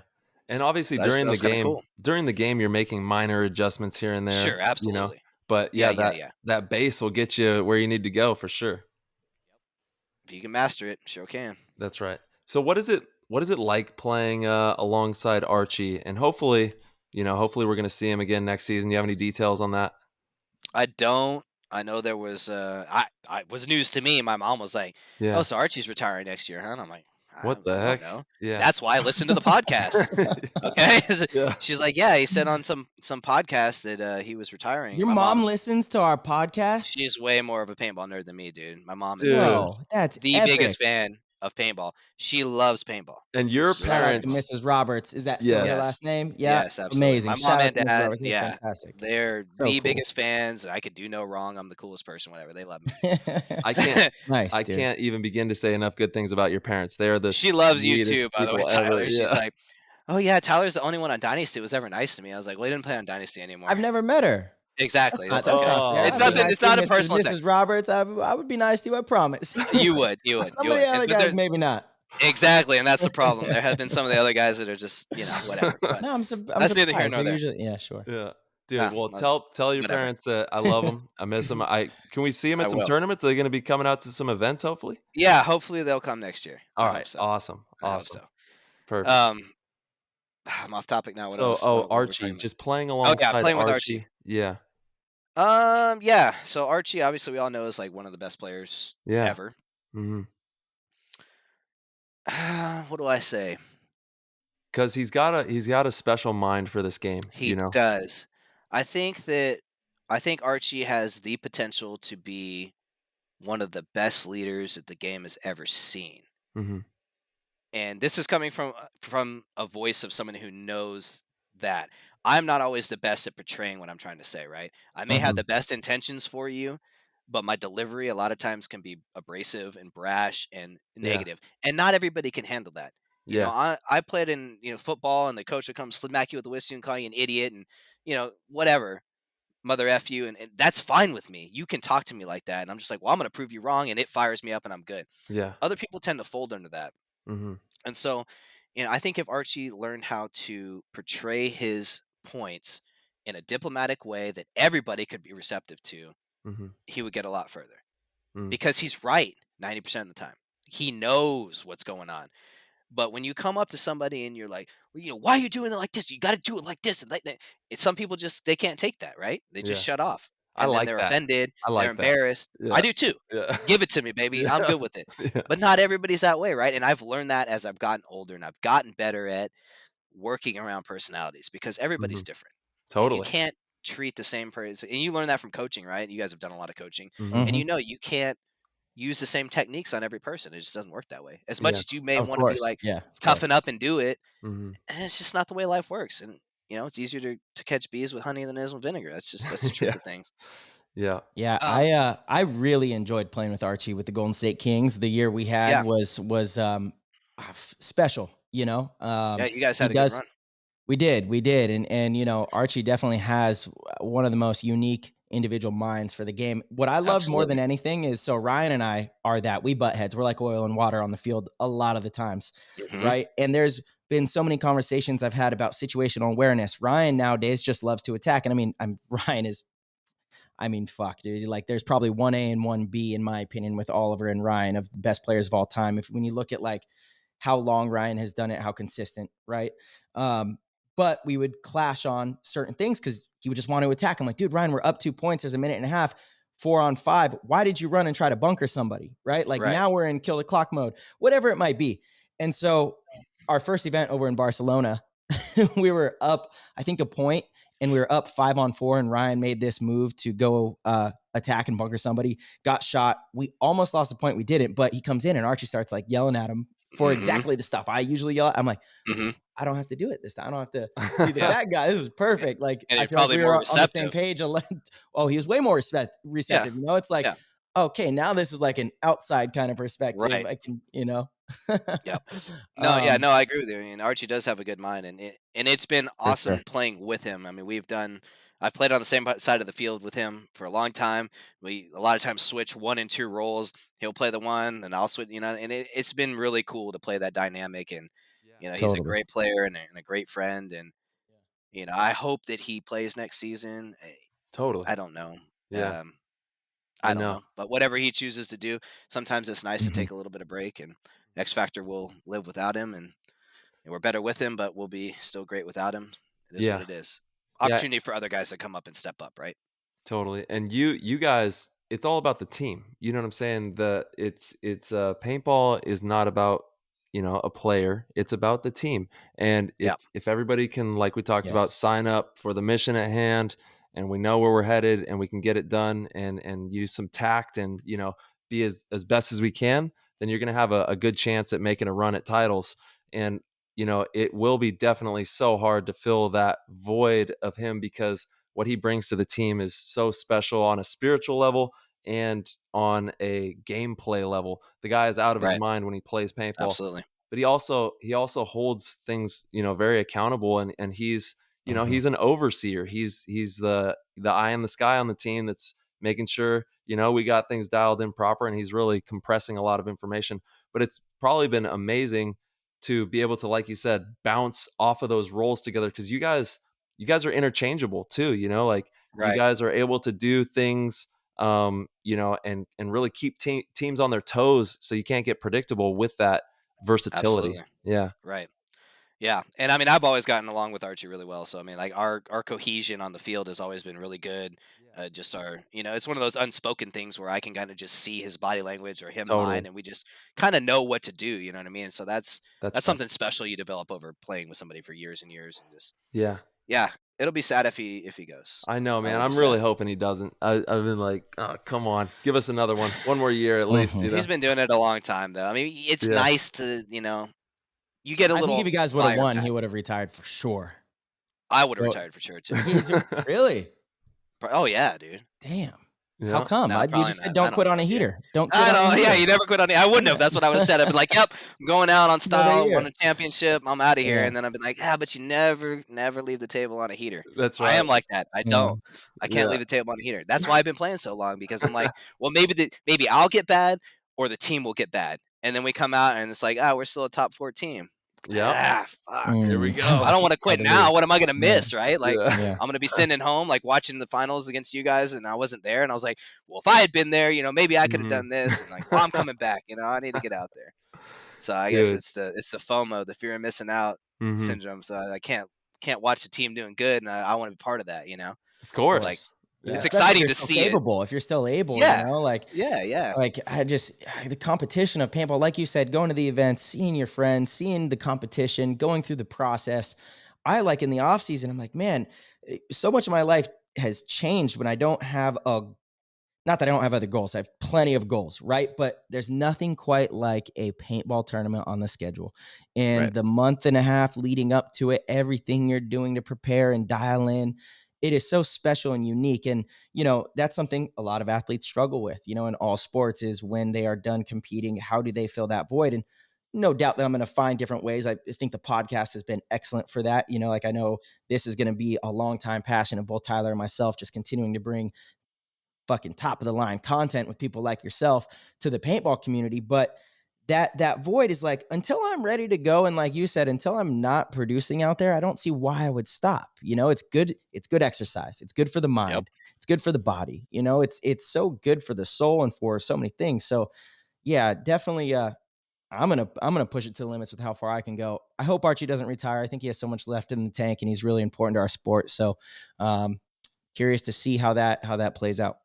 He's got a new girl, and I think he's got, you know, Archie's he's an overachiever in a lot of senses, and so like I think he's at the point where it's like, well, I've done kind of what I need to do in Sure. paintball. Yeah, totally.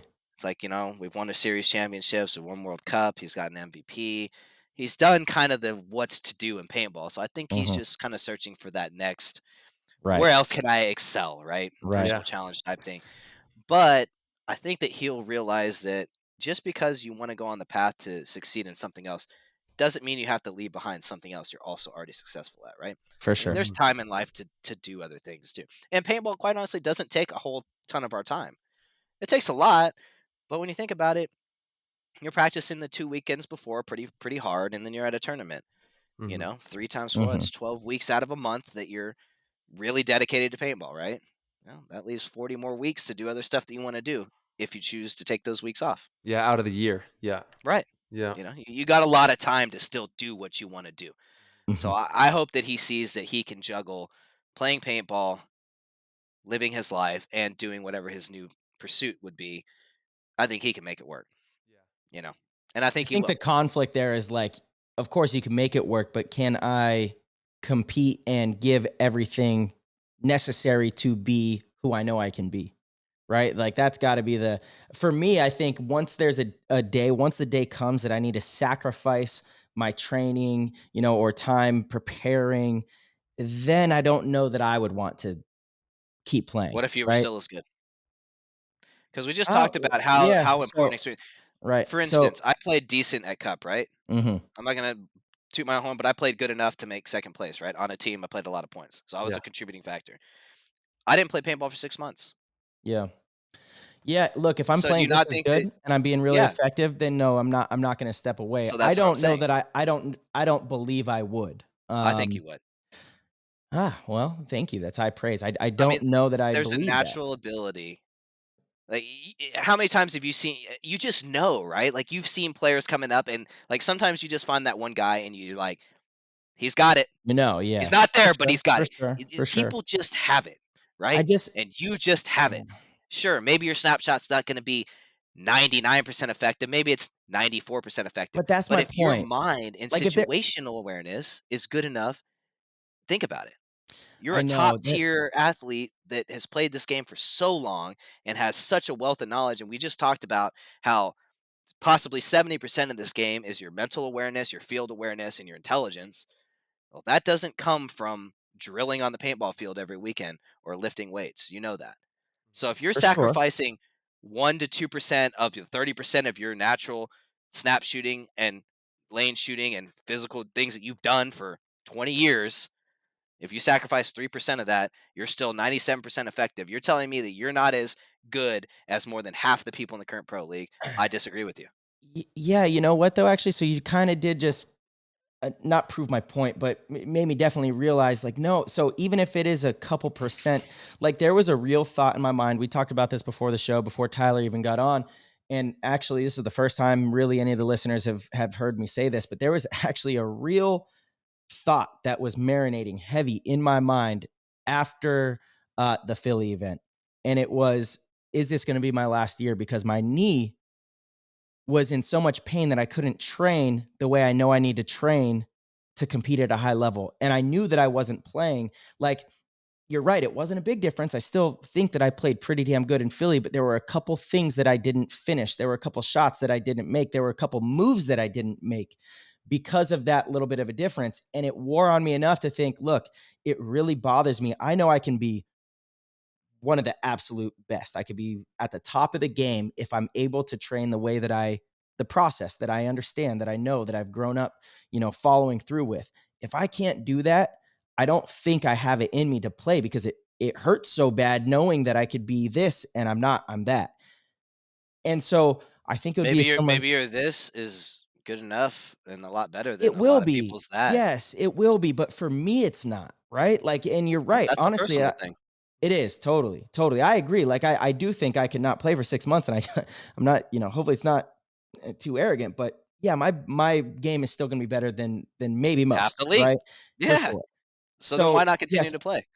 Because again, for me personally, knowing that it's not everything that I have and it's not who I really am. It is a personal thing. I'm not if anyone else's choice is to stick around, and I mean, look, Thomas Taylor's a great example. He's not what he once was. But he still contributes. He still does well for his team. He still has points that he definitely wins for Infamous. He still is valuable. I don't know that I want to just be valuable, right? Like if there's something that is holding me back from, if I'm still like training and going through the process and everything is, and then I'm not quite as valuable, then maybe it's still fun because I still get to work towards being better. But if something is hindering me from doing the things necessary to be good, I think it would wear on me, just personally. Dude, you have like a there's no guilt way. about it. You You have a guilt about it. That's what it is. I do. If you feel like you're not putting your 100% in, you feel like you're letting yourself and your teammates down. Absolutely. Even if you were better than 99% of the other pro league, you still would feel that way. And that's just a personal thing for you. That would mean I'm like the second or third best player in the league. So if it's like, then You we would might be be- good.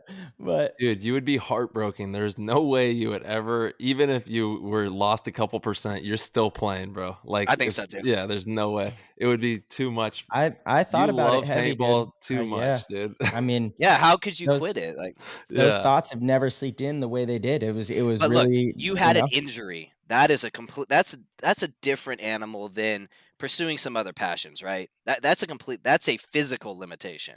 Mhm. Like you Correct. had an injury Correct. that could have potentially physically limited you from doing something. Mhm. I think that's a different comparison than if you were to want to take on, say, for instance, you were to take this podcast a little further and maybe do something a little bit more that would maybe take away some of your training time. I don't Mhm. think that would factor into you as much as you think it would.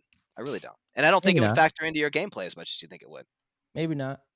I I'm think that's always just a open. mental I'm hang-up always with open you. until it happens. But I definitely know the difference in my game when I do all of the things that I do before events and when I slip up on a few of them because I have other stuff going on. Yeah, but that's your mindset. You're one of those kind of players. Like Could be. Derek Yeah, could Jordan be. is one of those guys, right? So Derek Jordan's playing on our team. Nobody probably knows who he is. But this dude had probably one of the nastiest snapshots I've ever seen in my life and just a naturally gifted, super talented player.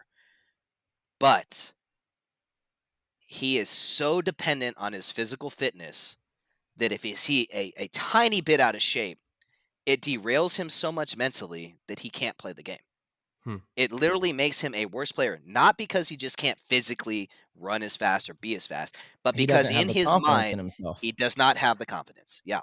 And I Mhm. think that maybe you're not as drastic as that, but I think that does factor into you a little bit. Like, if you're doing everything you need to do, you feel 100% prepared when you show up, that you're ready. You have oiled the machine, you have trained the body, you are mentally, physically, emotionally prepared 100%, and you can go in with 100% confidence. But I think that if you don't have that, you start to probably weigh on yourself and drag yourself down a lot more than what you really are drugged down by not doing those things.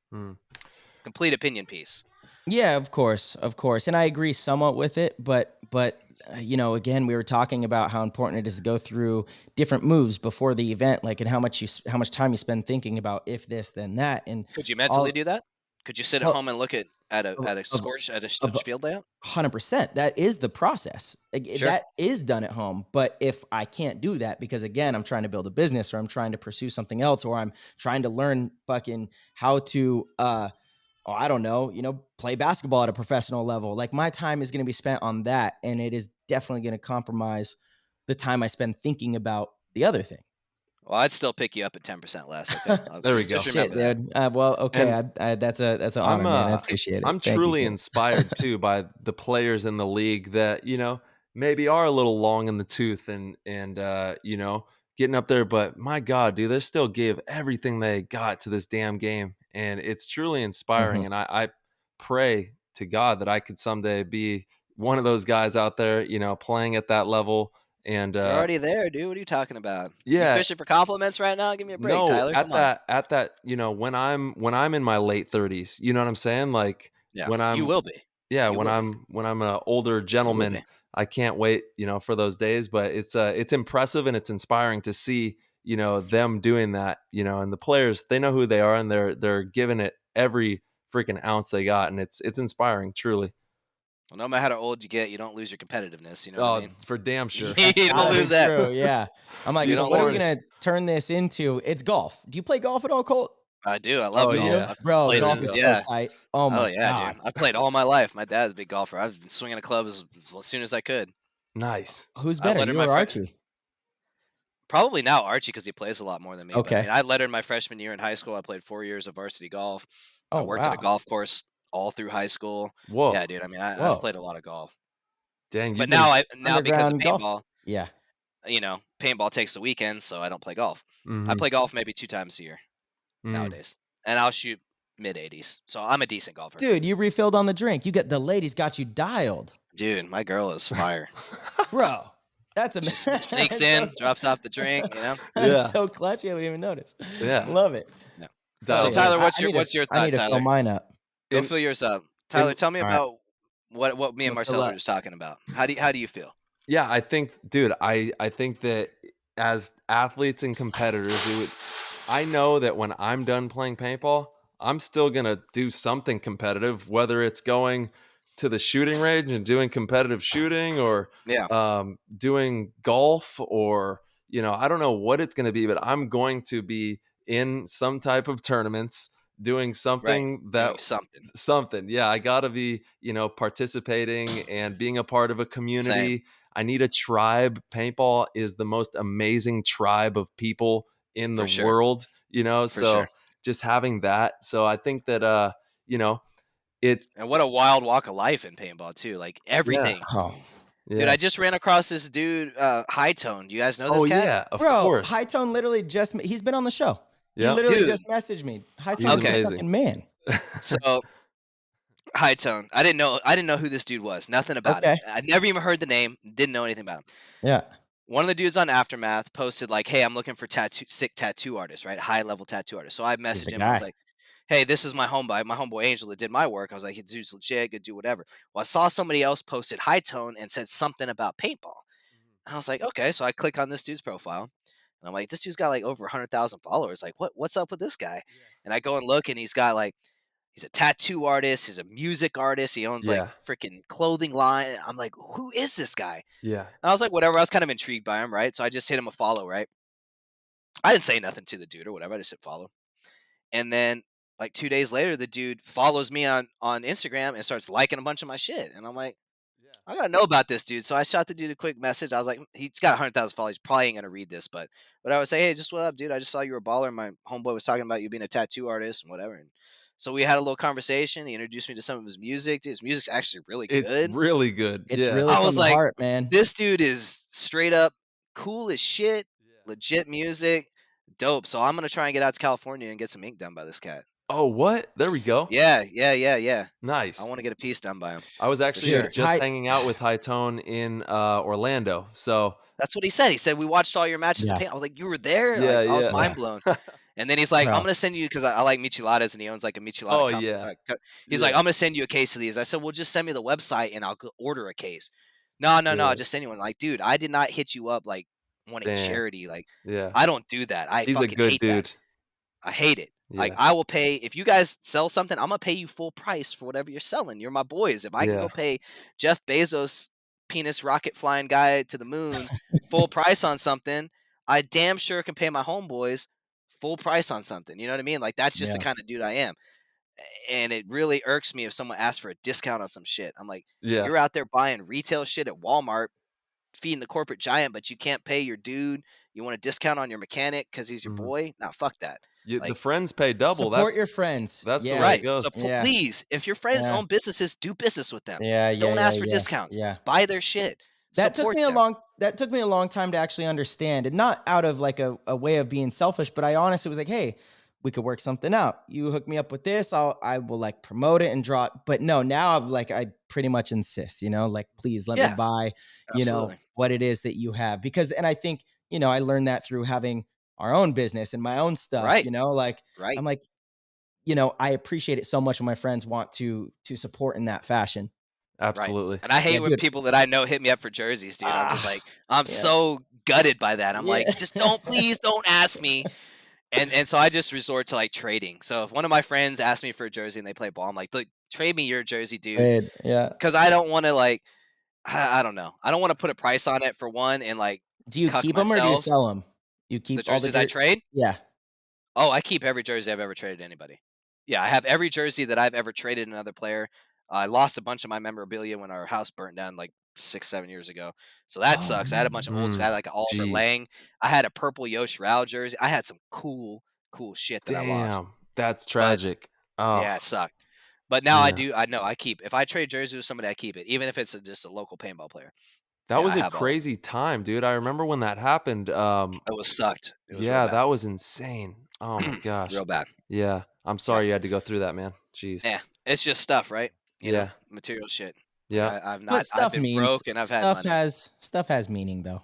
Yeah, you know, certain stuff does, but it does. Yeah, it doesn't have to be the present expensive. Is all we have. That's right. The present's what we got. Like, there's new memories to be built. There's new things to earn. There's new money to be made. Like, you know, I've been broke as fuck, and I've had a shit ton of money. Well, not a shit ton of money, but enough money. And I'm not afraid of Where either. Where you at right now? You're at the shit ton kind or the broke side? I'm not hurting. I'm just kidding, dude. I'm not hurting. I'm doing all right. Okay. Yeah. No kids. You know, no bills. Like that type of thing. Any plans for kids? Nope. Done. No, I may borrow Tyler's. Yeah. Or something. There we go. Uncle Colt may spoil him for a weekend or something. They're wild. These boys are wild. Oh yeah, careful! You get young Max on your hands. You can have your hands full. Yeah. No, I love kids, but nah, I don't think so. It's fun. No, it's the greatest madness ever. You know what I mean? It's just it's like orchestrated chaos, and it's a beautiful thing. I love it. That's good. I'm happy for you. Yeah, thanks, man. I love other people's kids that I can get back. That's a safe distance to stay too. Yeah. I always tell people, you know, like, it's great and all, but be careful, you know. It's the real deal. Once, you know, no turning back. You got exactly. It's the full deal. It's the long haul, and it's a beautiful one, you know. It's like, it's the most sacred experience that, I mean, when they come into life, it's like, whoa, it just crushes everything that you knew. And you know, you hold that little nugget and you're like, okay, here we are. Let's do this. That's what everybody says, but I don't think you can understand, because I was always like, I don't think that would be me, right? Like, I'm just like, I can't see that being in the, everybody's like, no, I'm the same way. I didn't think I would either. But when it happens, it's just like a different experience. It's like a, you know, it's supernatural thing that happens. Supernatural. That's a great way of putting it. Yeah, it's a miracle for sure. Or transcendental, you know, it's just like changes the whole everything. And it's just like, I don't know. I always feel like the kind of dude that I'm pretty grounded and pretty like, I don't think it would change me that much. No, I could see you being just cool as a cucumber moving through fatherhood, you know? I love kids, dude. I'd be totally down to do it, but you know, just your kid would be buying portions of Bitcoin at 4 years old. You're damn right, dude. I'd be investing in crypto. That's right. That kid. So what happens if there's a super magnetic like pulse in it, and your cash ain't gonna be worth shit. Your bank account ain't gonna be worth shit. Your metals might, you know. Again, so gold. I'm all about dude. Buy gold. Hell yeah. Yeah, I don't know. Sure. I don't have any gold, dude. You know what's so funny is Blake Yarber has he has a little piece of gold that he carries around with him. Stop telling people this. I know. I just realized as I was saying, like, shit. Edit that part out. Yeah, fuck. Does he carry it in a bag around his neck? I'm glad I said it, because Blake, you gotta put that shit in a safe at home. Yeah, he was like, oh, I don't know why I have this. Yeah, maybe it's his aura, dude. Yeah. Dude, what if he doesn't carry it and he doesn't play good next year? That would be crazy. I'm gonna blame you. Hey, on record right now, if Blake leaves that at home and he doesn't play good next year, it's all Marcelo's fault. No, bring the gold, Blake. Blake is such a dominator, dude. Oh my God, what a beast he played. He definitely played the best event he's ever played at World Cup. Yeah, for sure. Well, dude, I can't say that. I've seen him do that. And I've seen him. Yeah. I've seen him play like that. I really have. And I actually, he's just straight through played like that. Yeah, for sure.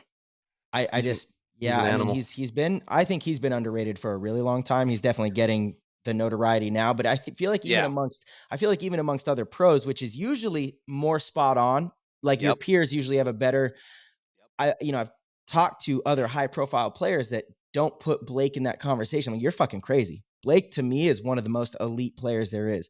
He is so dynamic and important to the team in how he attacks and how, man, I mean, honestly, can't say enough good things about Blake. And I think for a long time, what's up?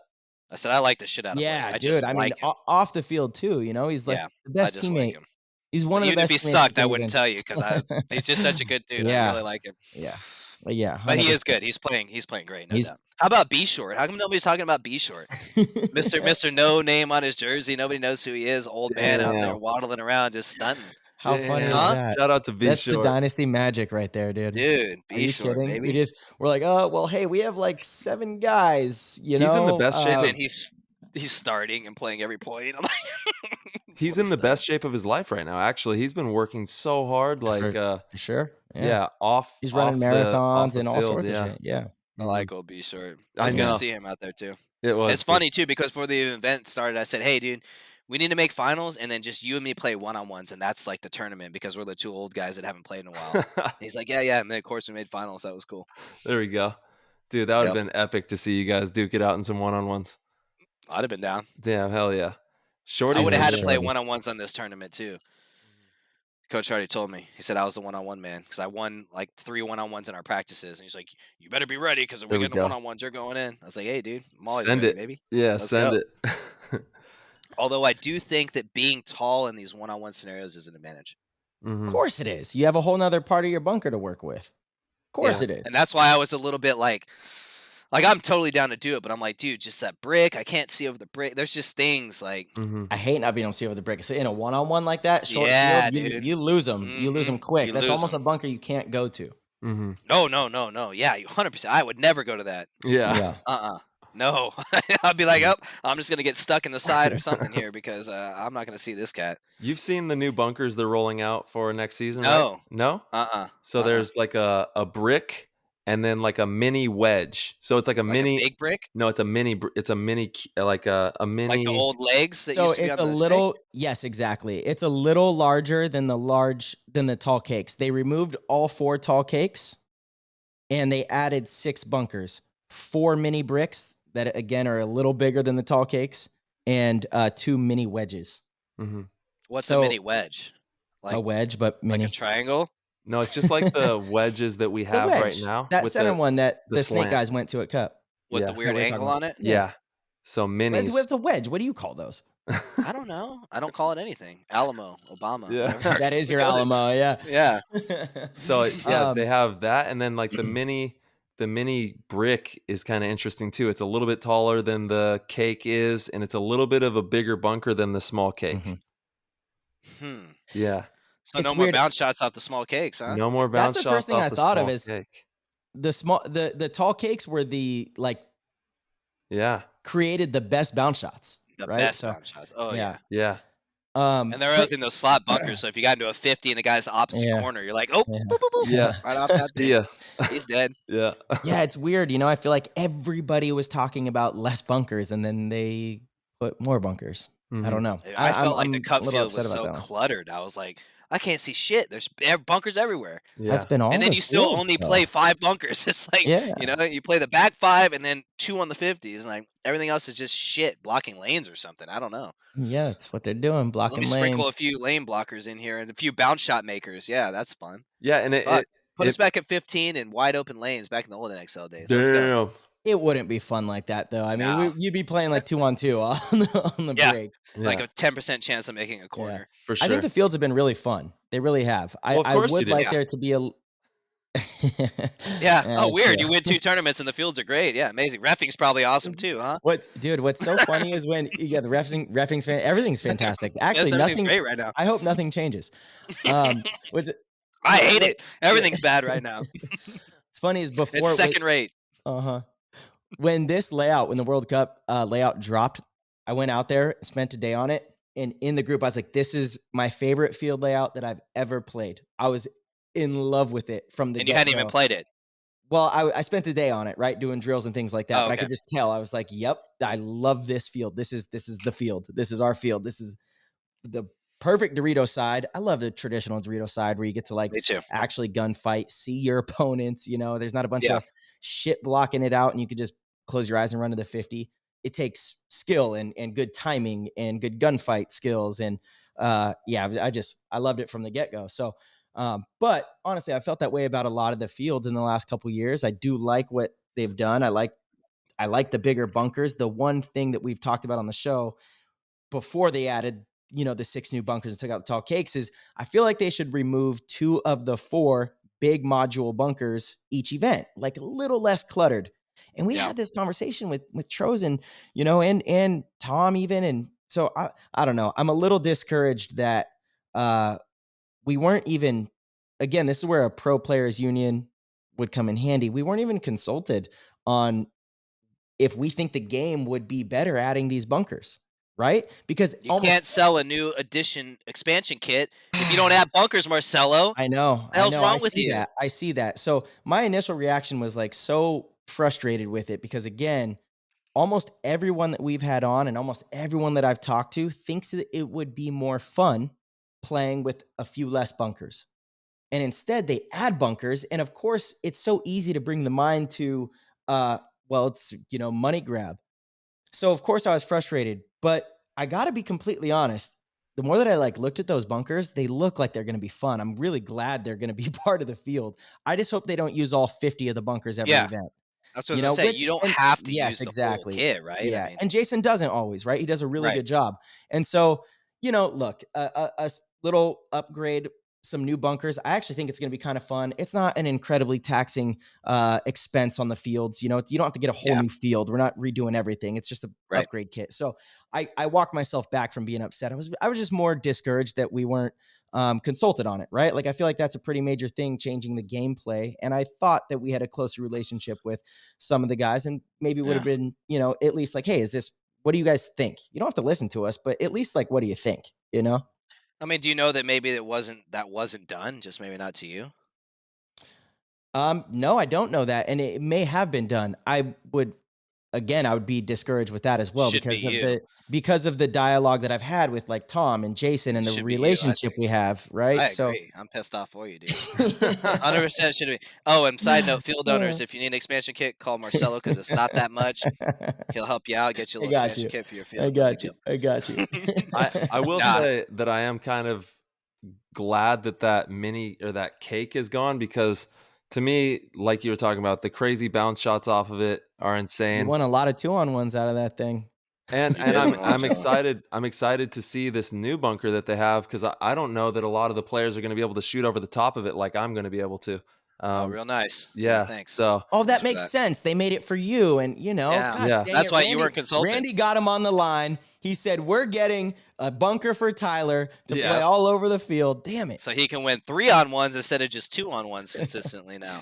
Damn it! We need to get Randy on the line right now to confirm this. No, honestly, we didn't. He was not consulted. Nobody was consulted. Yeah, I don't think so. Yeah, I really don't. In regards to the bunker change. Yeah. That is kind of strange that they don't. You would think there'd be a meeting of the minds of some sort, Something that's going to change the actual gameplay, right? There's certain things that I get, you're not going to consult us on, a location of the event. I get it, but the actual play, more what about bunkers, changing rate of fire where people consult? Yeah, that kind of stuff. Yeah, for sure. That kind of stuff. I feel like we should, and the PSP, I thought that was to go to true semi. I mean, they shot themselves in the foot with that. Oh my God. That was literally a nightmare, worst dude. Thing that is, I mean, wait, did you have a good true semi gun or a bad true semi gun? I was pretty good. I had it. Yeah, I was pretty good. But God bless Planet Eclipse. I love Planet Eclipse. They're great. But talk about a company that's by the book and by the rules. Oh, I have a they did the shit the way the fucking shit was supposed to be done, and it was unplayable because. Because here, let me tell you this. So if you bursted faster than 12 balls a second, granted, I probably could not shoot a lane consistent 12 balls a second with my fingers, right? But I can certainly pull at least 2 shots between faster than 12 balls a second, okay? If you did that, it completely canceled the shot out. Yes, exactly. Yeah. So you'd be like, that's how the true semi was. That was a true semi, yeah. It had to be, you had to do it every 10th of a millisecond, something of that nature, right? It had to be perfect. Yeah. Otherwise, it would cancel the shot. I'm like, dude, you should never pull the trigger and a ball doesn't come out. That should never happen. Never. So I found a funny thing, and Billy, we got so mad at me. God bless him. I love Billy. Another person we need to have on the show. But we found out that if you turned your eyes off, it would just rip. Oh my God. And I remember I put this on the die gun. On the die gun. I put this on my father. Rest his soul. We didn't play any matches like that because Billy got so mad. I found this out either in practice or chronoing. You mean me or you? Because there's always the one guy on the team that is the scumbag. Yeah, you're right. Paxton might have done it. Paxton 100% did. 100%. I'll bet my life on that. Yeah, Paxton might have done it. But I was like, oh my God. Hey, guys, we could, we chrono on. It's true semi. We got the board and everything. If you turn the eyes off, Billy got so mad. we will not do that. You play the game with integrity. I'm like, I agree. Okay, fine. I won't do it. But certainly you could turn the eyes off and fully jam. Damn. That was such a bad freaking thing, though. True Semi. Horrible It made the thing. game so bad. Not fun. I think the PSP would still be here if it weren't for True Semi. I truly do. Even though that rain was like horrible and the event was bad and all that, I really believe that True Semi was the nail in the coffin. Dude, that was so... There's nothing like trying to gunfight a guy and, you come out and you burst at him or whatever. You come out and you burst and you shoot one ball. Yeah. There's nothing worse than that. No. I'm like, well, oh my Tyler. God. Unless you're Tyler. Well, he just stands over the top and sees everybody. Just one ball. One ball, man. One ball. Yeah, True Semi was not fun at all. No, it's not fun. Dude, you had to have the metronome. It was like a metronome. And if you were not on pace with that metronome, it was not a good experience for sure. No. It was the first time that I truly didn't have fun playing. I remember I was like, this is not fun. This sucks. No. It's like I'm pulling the trigger and it's not coming out. I was miserable with it. And then to top it off, it was freezing, pouring rain, the muddiest event ever, maybe. It was just miserable all the way around. Dude, I have a picture of us trudging through the slime out there. It was impressive amounts of mud. Yeah. Me and Marky were riding on shout out to Mark Crescent, riding on a bulldozer, moving mud around with the people who were working there and stuff. It was crazy, man. It was insane. Yeah, so speaking of Mark Crescent, what's up? So Dynasty, huh? Yeah. Off the HK wagon. Off the HK That's wagon. Wild. Yeah, it is. Absolutely. So what's that mean? We can't say yet? Yeah, can't say yet. Actually, by the time this episode is released, there will probably be more information out from the team. But look for a press release sometime today as you guys are listening to this. But man, it's definitely sad, dude. I mean, the HK guys have been a huge part of my paintball career, right? From even long before I played on Dynasty, I've been great friends with them for such a long time. And it was a amazing relationship. If you look back at, I was only part of the Dynasty HK run for 5-6 years. They had 9 years, and those first 3 years, Tyler, you were part of it, really went on a massive run. They've just done a lot of amazing things together. And HK is one of the best in the business. They have a dynamite team. They make amazing stuff. They're at the forefront of marketing and, making shit look cool. So in a way it's sad, it's for me, it's personal. A lot of those guys are really good friends of mine that I've known since I was a little kid.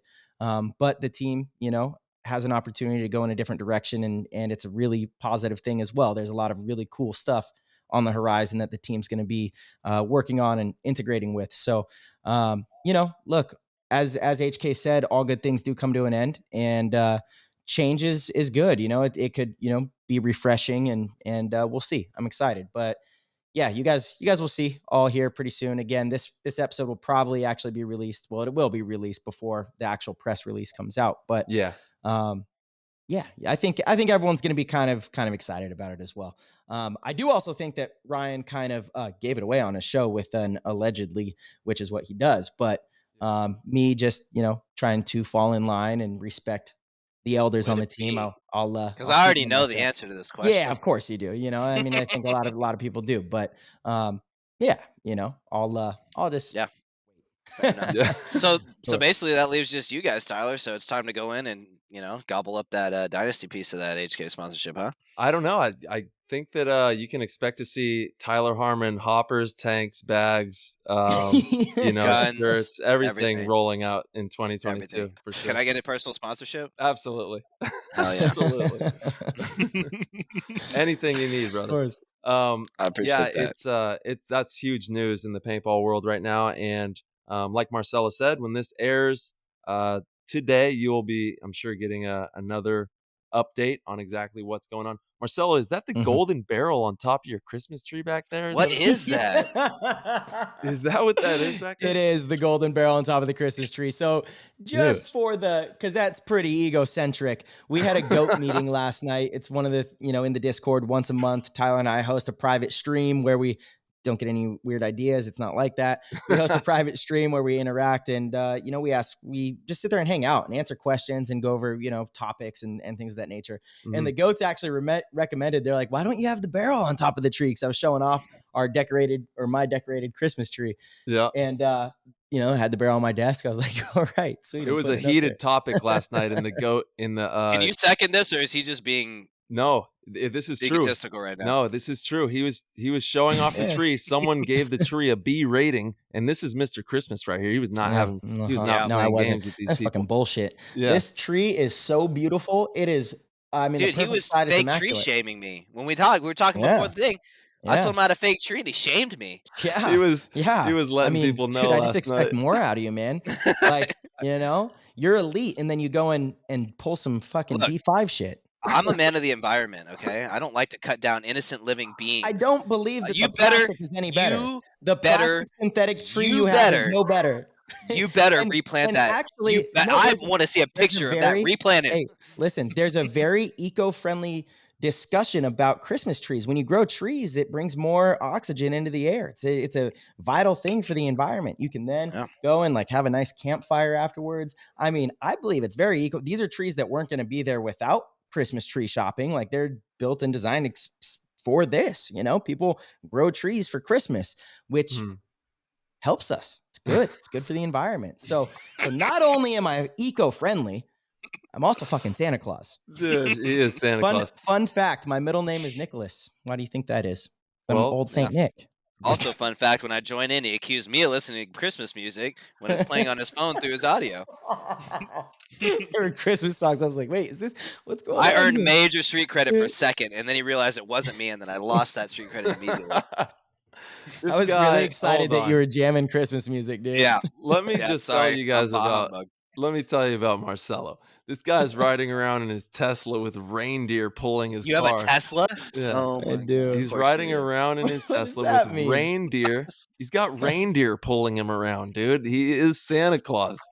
Elon is the GOAT, dude. Like you literally have a reindeer on the screen. There's a Christmas setting on the Tesla. What if you're not Christian? Crazy. What if you're not Christian? I'm not Christian. How about that? What do you think about them apples? So do you have a Hanukkah candelabra on there? I don't. Nope. I just I'm a firm believer in Santa Claus. I saw him when I was younger. I know he's real. You know, I woke up in the middle of the night, went through and peeked downstairs, saw him, my mom, my dad carrying in an air hockey table. And then all of a sudden they started like walking upstairs. And so I ran back in, pretended to be asleep. They come in, put it in the corner in my room. I go back to sleep, wake up, and sure enough, it's there. Downstairs, I look, I got my thing there. Like Santa was freaking real. They never saw that I was awake. This story to this day, I'm like, and my dad, he died with this information. He never told me the truth. Like, obviously, I mean, he must have had somebody dress up, but it was so strange because of course he didn't. He had Santa Claus. He didn't. Of course he didn't. It's just, it was done so well because it wasn't like they did something to wake me up. I remember waking up and being like, oh, nobody knows I'm awake. I'm going to be sneaky, you know? And I'm like peeking around and so, I mean, they crushed it. And honestly, I legitimately, this is embarrassing. I legitimately I think I still believe in Santa Claus somewhere deep down. A little bit. Until I was like 18 years old, I legitimately believed in Santa Claus. That's no joke. So. It's fucking crazy. I know. I was like, no, guys, you don't understand. I saw Santa. I mean, do you have proof that he doesn't exist? You don't. So. I don't. Exactly. I don't. Toys don't make themselves. That's all I'm saying. There's reasonable doubt. I knew I liked you for a reason, my man. There we go. Yeah. Fucking old Saint Nick. Yeah. Mm-hmm. Dude. Legendary. Hey, so Colt, I got to ask, dude, because the last 2 years, kind of crazy, right? Yep. Do I need a tinfoil hat for this? No, not at all. Okay, let's throw them on. We're still paintball talk. So, one, I've always related X Factor to Dynasty. I feel like you guys are the Texas version. You know, the young kids stuck together, don't have, you know, all the funding. You build your team from within, and then you guys have done some very special things, right? 2019, those wins were just fucking so special. Obviously, Heat and Impact are the I hate to call them the money teams. And one, that's not a bad thing. Like, it's so important to me in our sport to have owners like Randy and Bart that offer these opportunities to players, right? It legitimizes what we do. But they're the high paying teams. They're the Yankees, right? So it's the other teams are almost always underdogs because on paper, there's just more talent on the other side. Mm-hmm. What do you attribute the run that X Factor had in 19 and then Dynasty in, 2020 and 21 to? Like, what is going on there that gives our teams the ability to do that and overcome that mountain? Well, I mean, I think that, like you said earlier, we play for the passion of the game, not for the paycheck, right? Like Well, I hold don't make on, enough bro. money. I play for the passion of the game too, man. Of course you do, Tyler, but Yeah. you're a Yeah. specimen, right? You're just I'm not even gonna lump you in with a group of Yeah. other players on any team because you've always had a passion for life and for people and you've Mhm. always been such a kind soul, right? Mm. Just in general, that's just your nature. So Dude. I'm not labeling you this. So, Yeah. but anyway, I'm just saying that we literally have nothing to play, especially X Factor, and Dynasty's probably better financially off than X Factor. Maybe not much, but probably better. But regardless, like we literally have never had, for one, the pressure of playing for a spot or money or anything like that, or being paid to do something. And we've always just played for the passion, right? And I think that that is what has propelled Dynasty and X Factor and these kind of teams that are homegrown. You're playing with people that you've always played with, that you love, that you're like brothers with, that you fight with, that you argue with, and that you succeed with.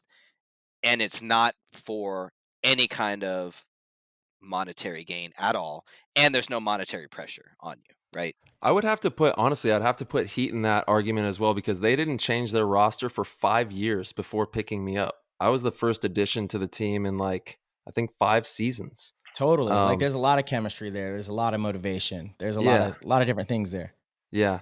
There is, but there's also like kind of the home turf mentality thing that, Mhm. Granted, you guys have been playing together for, well, not necessarily you, but the Yeah. team's been playing together, but they're still from different regions of the world. And we've kind of integrated some people from other spots, but our core has always been like the local group of people. Like Dixon, I literally played my very first day of paintball with Dixon Yang. Dude, My that's very awesome. first day. It's crazy. I love I Dixon. went out. I miss Dixon's a that squad, dude. great dude. Yeah. He's a great dude, but he's coaching. He coached at World Cup, and Yes. he's back coaching for us. Yep. So, quick synopsis of how my very first paintball experience.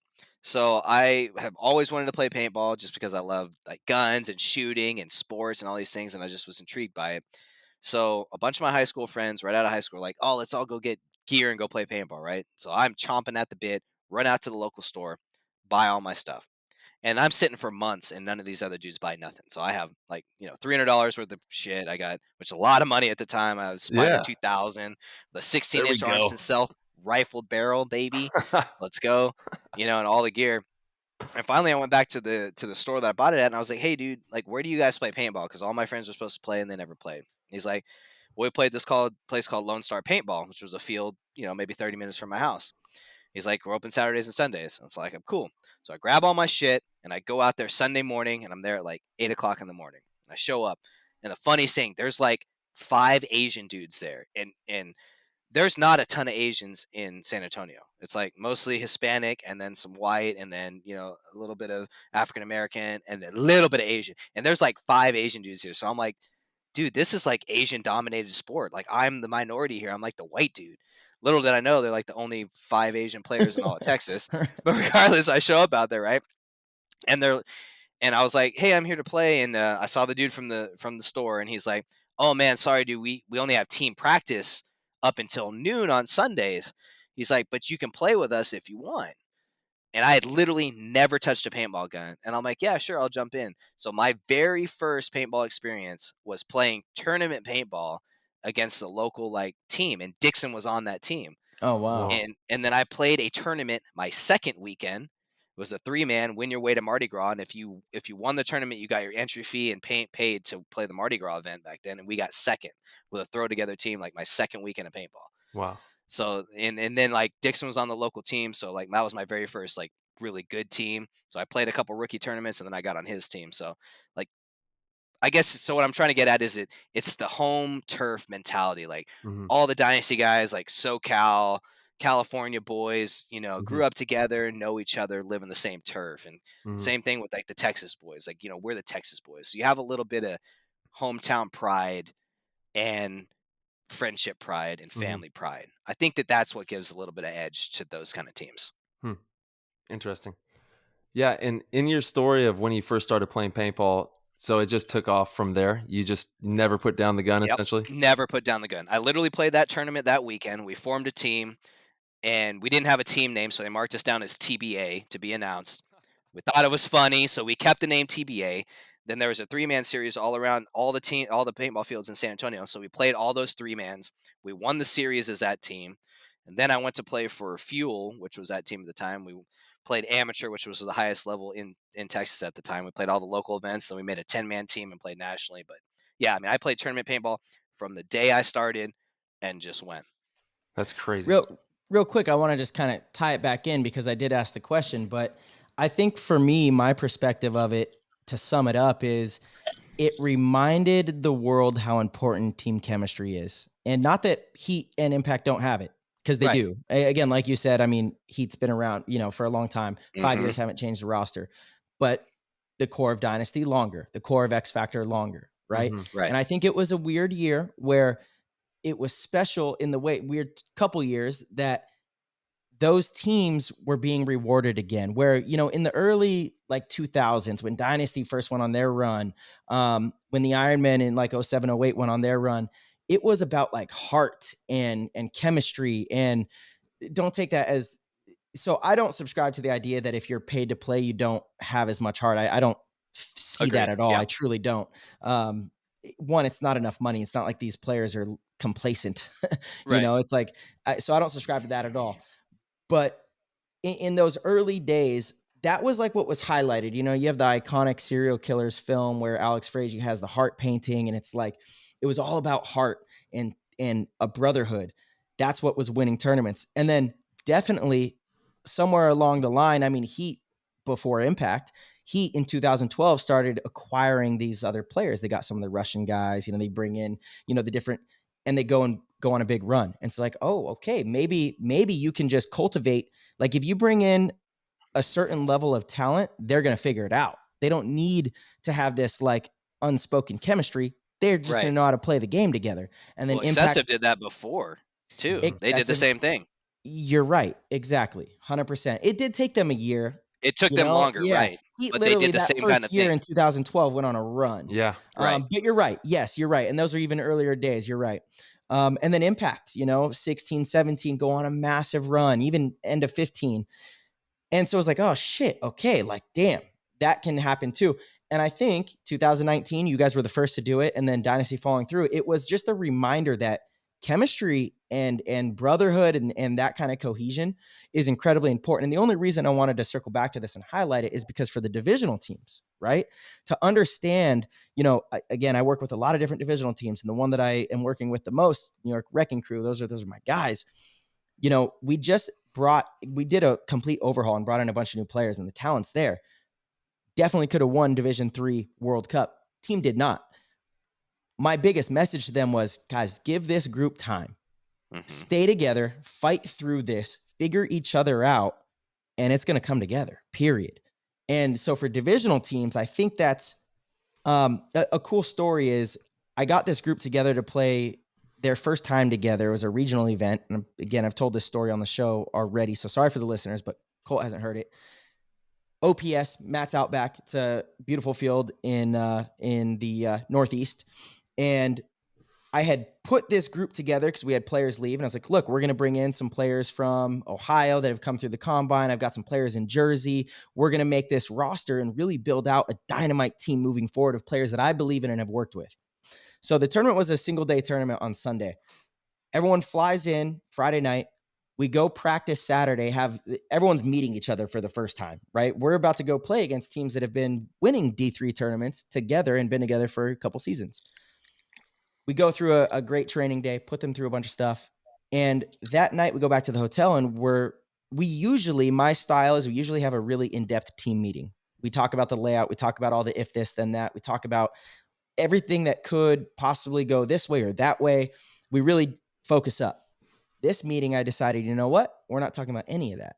We're going to play a card game.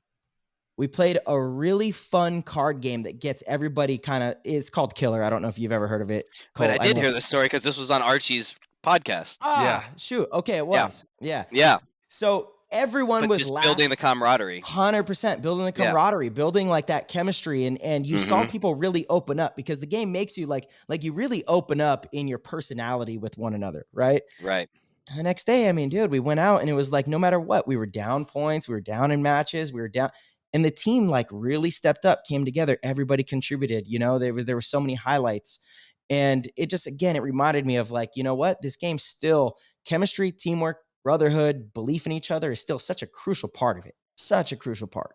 Oh, I think that kind of that's everything. You know what I It mean? is. That is Yeah. everything. You got to make sure that, I know Colt can say the same. You got to make sure that those 5 guys that step out there, the cohesion cannot miss one second, 1 second of lack of cohesion or lack of awareness. And that's the second that someone gets through a gap or that you miss a shot or, so that's, and having that tight knit brotherhood is everything. Absolutely. And it's what makes the game fun to play, right? Totally. Yeah. Because if you don't enjoy playing with the people you're playing with, then what are you doing it for? Oh, totally. for sure. Yeah, and like it's crazy for me because I've been playing against the guys that I'm playing with now. God bless Houston Heat. This is one of the most fun paintball teams I've ever played for. I've been playing against them for my whole career. I've never played on the same team. Me and Moorhead did play on Impact together for a little bit. But everyone else, especially, like playing against Mish and Fetty, and like now being able to be mortal enemies. Yeah, like we've been going heads up against each other for forever. So we kind of do know each other. I guess that's what I'm trying to say is like we know each other really well. And it's exciting to, be able to play alongside these guys now. And we didn't even have a full season together. So I'm excited to see, what we can cook up next year with the whole season with the same squad all together working hard. And it is fun, I had I went and played with that Impact on the European tournament. And I didn't know if I was going to have a good time. Yeah. Like I didn't know, right? Because I mean, like, there's some dudes on that team that like, I'm kind of butt heads with a little bit. Yeah. But I had some of the most fun getting to play with people I never got to play with, and just like being on the other side of the stick and learning those personalities. Like I didn't think I was gonna like Mouse. Love Mouse. Great dude. I didn't think I was gonna like J-Rab. Love J-Rab. Great dude. And it's just kind of cool to see the different side of people. Kind of similar to this. Like we can just sit down and talk. And not that I didn't like you guys, because we've always had a good chemistry, but there's other people you don't really know and you may not just instantly jive with, right? You have a little bit of like, I'm not sure about that dude. Yeah. And then once you kind of get to know him, you're like, that's a really good cat. And it is kind of neat. Yeah. To just experience people on a different aspect, because we've been playing against each other for how long, dude? So long. And spoken now My whole tonight career, to both of you more than we've ever spoke in 20 years ever. You know what I mean? Totally. Right? Seeing each other for 20 years, we haven't spoke this much, so it's cool. So thank you guys for having me, and dude, it's cool. Anytime, man. And yeah, even like the 10-man is really cool to see that, like doing the same thing where you're getting these bigger teams together, players that don't typically play side by side or playing side by side. Everybody's having fun, and that's really what it's all about. We obviously we want to win championships. That's at the forefront. We want to win, but also enjoying the experience as well, and having different ways. We always say, playing as much paintball as we possibly can, no matter what. Any way that we can play paintball, making sure that this sport is going to continue to thrive in all ways. And it's cool that, now more than ever, there's a lot of cohesion going on within the sport. I think more than we've seen in a long time right now. Yeah. I agree, my friend. Yeah, it's a good thing. The sport's in good hands right now. A lot of the pros are coming together. I think the pros get it. We talked about social media and how, look, paintball's been on Sports Center Instagram a couple times. Like that's big. That's not, that's big, and the first 15 times it is, maybe it's laughed at by some people. Maybe they don't get it, but look, we're slowly making progress. And that's why, like what Ryan's doing, Rye Guy Media, fuck. I mean, he cracked a code with his Instagram with these reels of just raw footage. That's what is so impressive to me. They're not doctored up footage. It's not doctored up little short clips where it's all this music and, it's just paintball. It's literally just paintball. Yeah. 20, 30-second clips of people just playing paintball, and it's getting this much traction.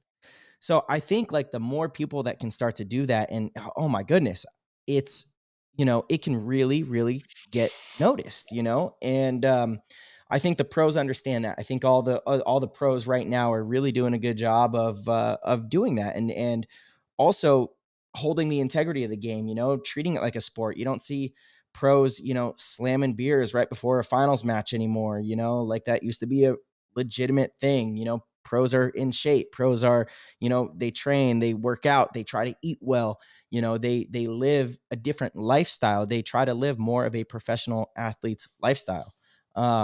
So yeah, I mean, I'm excited. I'm excited for the future. I think we just got to keep on track, and I know there's a lot of like naysayers, and there's a lot of people that are really negative on the sport. Like, oh, we're not going anywhere. It's this and that. And I think we are, I really do. And I know that people have been saying that in the sport for a long time as well, but I really think that we're inching our way towards the right direction.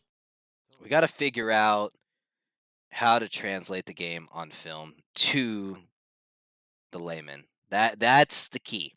And I think that, some ideas that I've had, I was talking to Tyler a little bit earlier, is to have individual cameras on each player, a GoPro on their gun or whatever, because, I'm a big time gamer and I watch a lot of like professional esports, right? So like Counter-Strike comes to mind.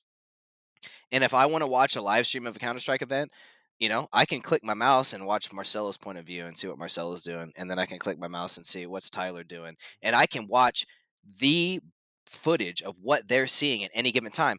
Or I can cycle to a drone overhead camera, or I can cycle to a sideline camera, or all these different options to where I'm controlling what I'm seeing. I'm not relying on someone doing, production in the back end and just showing me one camera angle. I can literally cycle through. And since we're all basically viewed on the web now, I don't see why they can't do something to that nature. It would make it a lot easier and a lot more cool to be able to follow exactly what you want to see. And then also maybe shooting different color paint, right?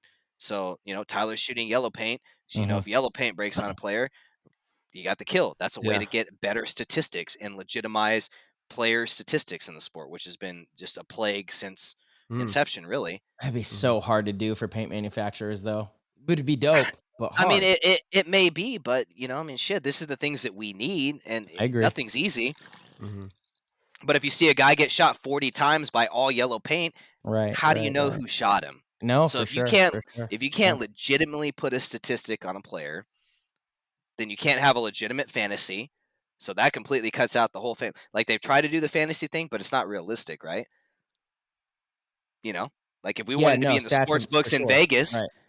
You know what I'm saying? Like we can't be shooting all the same color paint and leave it up to collusion of some potential guy that had a favoritism or a bet on a line or something. How did you think the paint? Oh, I see what you're saying there. But that's always that's all. There's always some of that in play, right? Sure, everything can be fixed, right? Of course, sure. But how did you feel the paintball access stats were? I thought those were the best that we have had, but they had a large crew of people doing it. There's 7-8 guys all, totally. You know what I mean? But that's my point. So not the best we've had. Like, how did you think they were accurate enough to be able to say those were probably 80 to 85% accurate, in my opinion. So in your opinion, is that enough to be able to have fantasy and be able to, do that kind of stuff? To be in Vegas and on a bookie's book? No, I'm not. But to be something that I would enjoy playing as a casual person, 100%, yes, I think it would be fun. And I would not think that the current or most recent statistics, to me, were 25% accurate at best. But in the same respect, you have two people trying to account for kills in a game that moves so fast paced that very difficult. Yeah, you literally can't do the budget. it. Right? No, there's no way. Well, because you have to have a person on each player. There has to be, or you have a stat guy that watches two guys at a time. Yeah. You're going to need at least six, at least the very minimum 6 people watching to get a good minimum. Minimum. The way PBA did it was really spectacular. They had 8 people. They had their own towers around the field, so they weren't like hiding behind bunkers. They were up in the netting, like able to see the whole game. Yeah. And then when a kill would happen, they're on walkie-talkies and they were like, "Hey, was that was this guy? Did you see that? Yep, confirmed. Okay, boom." I mean, the kills that they picked up to me were fucking spectacular. And it also helped the commentators because they would be like, "Oh, hey, Colt just shot someone under the A, in his right foot." And then it helped with the commentary, up in the booth. Yeah, it's a thing of money, right? That's what it all boils down to. Darren is amazing. I love Darren Sesenya. He is the guy behind Go Sports that makes it all happen.